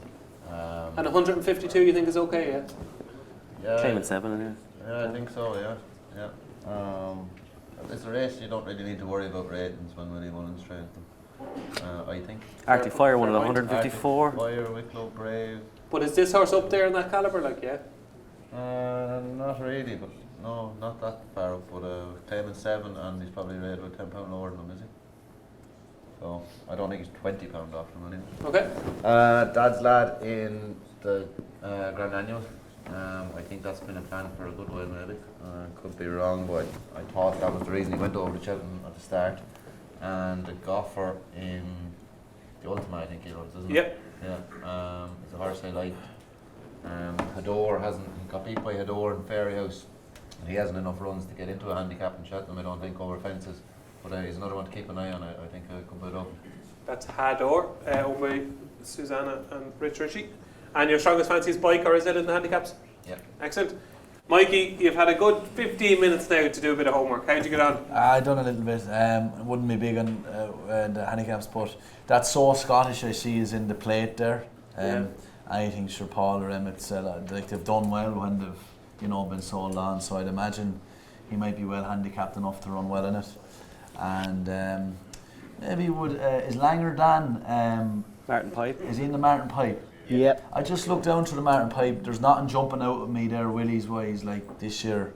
Or Gordon's. I see cool survivors in it, but he was dropped in there to run well. Mightn't be good enough, maybe good enough, but Langer Dan is a classy enough horse and would be, if I was having a bet in the handicaps, it'd be in the Martin Pipe be him, but I'd probably stick with So Scottish. So Scottish in the Irish Craft Whisky plate, I think. So Scottish is your strongest fancy. Just in the handicaps, a couple that I like. My strongest fancy of the entire week is Walking on Air in the Pertemps final. Won a qualifier at Exeter last time off 133. he bolted up. He only got one crack by Nico. Only went up £5, which I thought was extraordinary. Runs off 138. He'll be carried 11.6 or so. I think he's got a massive chance walking on air. He's out of Walk in the Park and Refinement. Refinement was just beaten in the Mayor's Hurdle at Cheltenham, owned by the Tabors, and I think he's still really unexposed over this trip, walking on air. It's been a gradual process getting him up to 3 miles. Brilliant jumper, and 138. I think he's much better than that. He was 10-1 a couple of days ago. I think that's really good value. To still 10-1 in one spot. So I think Walking on Air has got a massive chance in the Protects final. I like Happy Go Lucky in the Ultimate. Was second in the race 2 years ago. Went on to win at Aintree. I thought he ran really well against Long Press in the rehearsal chase at Newcastle, and then went and ran on New Year's Day at Cheltenham over 2.5 miles, which isn't his bag. He made an early mistake, but I think Happy Go Lucky has got a massive chance. He's still unexposed over fences. In the Martin Pipe, look, I've said for probably 2 years now that I think the best handicapped horse in training is Might Eye. He obviously should have won probably the last day at Cheltenham, but that was 2 mile 1 in the new course. He's got the perfect rating of 145. I don't think he's too far off a grade 1 horse to half brother to Statler. Lorca Murta, who rides him all the time, will be able to ride him in the Martin Pipe, and I think 2.5 miles new course Cheltenham is made for Might Eye. This could be his day, but look, I'm broke back on him. I still think he's a very good horse. Just 2 other ones in the County Hurdle. I fancy Pembroke for Dan and Harry Skelton. Travelled really well over 2.5 miles the last day, just got outstayed. I think he's more of a speed horse, and I think the new course will suit him in the County Hurdle. And another horse of Paul Nolan's, you guys like Biker in the Boodles. Metamorphosis is 33-1. I actually like the way he ran in that race at Naas, which has thrown up the Boodles winner for the last 5 years. He's a brilliant jumper, and I just thought they crawled and then it turned into a sprint. He'll be much better suited to a faster pace. 33-1 about Metamorphosis, I think, is too big of a price. But my strongest fancy in the handicaps and my strongest fancy of the week, and will be my charity bet, is Walking on Air in the Thames final. So all that's left to do now, folks, is reveal our charity bets for the 2023 Cheltenham Festival. So we have 50 quid, thanks to tote.co.uk, yeah? Yeah, sure. Yeah, 50 quid. It says 50 quid there. I put it on the board. Yeah, Oh, confirmed. perfect. Brilliant. So let's see what we can do. Okay, let's go with the charity bets. We usually have a decent enough record here. Thinking back a few years ago, I think we got 4 out of the 7 up, I think, and maybe 3 last year, was it? Okay, it's not too bad. Okay, Mikey, the best bet of the 2023 Cheltenham Festival and your €50 charity bet is... Do you want a bit of time now? No, Imperial Pass in Ballymore. Imperial Pass in the Ballymore. What price are we giving, Jamie? Oh, Jesus. Are you giving enhancements? I was going to go Tote SP, the Tote Dividend, but Yeah, it's going on the tote. yeah. Let's go on the top dividend. Okay. Yeah. It'll be a big price on the day than it is now. I'm right in saying best price guaranteed on the... For 4-1. Yeah, you'll either get the SP or the Tote Div, whichever's bigger, but the Tote Div would be bigger probably so on that. Mikey Fogarty's charity bet is Imperial Pass in the Ballymore. David Mullins. Shambally Kid in Albert Bartlett. Nice. I think we could have 2 Shambally kids. Shambally Kid at the Albert Bartlett Curty, a 20-1 shot. Donn McClean. Now Don, when Don came in, I asked him what's his charity bet. First question, he says I don't know. He's had roughly 2.5 hours to think about it. What have you come down on the side of Don? Gentleman the May. Hey. Good shout. Yeah, I think he's Gentlemen, the me. I'd say just give the 50 quid to charity there. Yeah. Jamie? Actually, I shouldn't be doubting you. You're the godfather tip. I shouldn't. Yeah. That's a good chance. Right. Diarmuid Nolan. I was Shambally Kid. You can still be Shambally Yeah, I'm Kid. Shambally Kid. Yeah. What would your second choice Go on. be? Marine National. So Shambally Kid for Diarmuid Nolan. For our sponsor himself, Jamie Benson. I'm going to go with Colonel Mustard in the County Hurdle. I've got a small ownership in him, and he's only rated 143. Is he not running in the... He's Moor battle? he's running the Moor battle, but if he were to win the Moor battle, he Gets the bonus then, doesn't he? he would get 5, and then we'd probably claim off him to get the 5 back. So he's running off 143 Are you regardless. claiming off him on Saturday? I No. tipped him up and up in the ante today. I did, yeah, For no. Saturday, no? No, I haven't spoken to Lorna about jockey books. I imagine Dara will be on him, but I haven't figure that That's out. good Was that form. chap alright after the weekend? He got some fall at the last. Dara It's O'Keefe. unbelievable fall. Yeah. Unbelievable. Is he alright? He's Yeah, alright. he was. I don't know. I I, don't know. I think I it don't was know if fine, he's yeah. alright. I think Really? he could have got. It was like- Saturday. Saturday, yeah, at the last, yeah. It was some fall, wasn't Yeah, I it? was at it. Yeah, yeah. the last. Horrible. Okay, so you're going Colin and Mustard in the County Hurl. Dean Ryan. Yeah, Time Hill in the Brown Advisory. Time Hill in the Brown Advisory, and I am walking on air in the Pretemps final. I'd like a bit of that 10 to 1 rather than the Tote SP because I think you go off favourite. But Just as long as it wins, DJ. as long as it wins, Yeah. that's it. Yeah. So there you go. Those are our charity bets. The lads are on Snapchat. But Before we wrap, DJ, Oh. I just want to say it's a big thank you for the Tote for sponsoring us all Absolutely. year, not just tonight. don't be stealing my notes. No, I know you were going to get there, but all year, not just tonight. They've been Yeah. a big supporter of ours this year, which has been great for the Racehour. Thanks for everyone, obviously, for coming and listening to us during the year. But I do want everyone to have a go at this Tote Fantasy game. Jamie actually created this. yeah. And So it's- tell people about the Tote Fantasy. Oh geez, I'll keep it short because we all want a pint. But basically, it's like a mix between fantasy football and a place pot. You pick one horse in each of the 7 races of the day.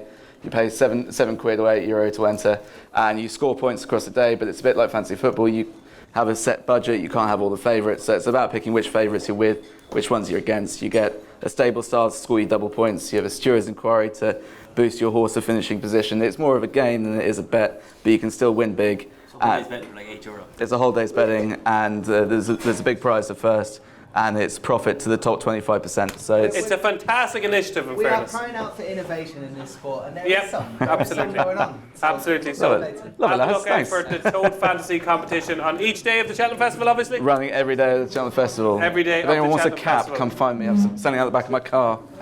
So there we go. Our thanks to Jamie Benson from thetote.co.uk and to bookmakers.com for their continued sponsorship. 5 years, it's always a great laugh, and there's always plenty of nuggets to take out from it. So our thanks to our panel: Mikey Fogarty, David Mullins, Donn McClean, Diarmuid Nolan, Jamie Benson, Dean Ryan. I've been David Jennings. Thanks for coming, thanks for watching, and most importantly, have a very profitable Cheltenham Festival.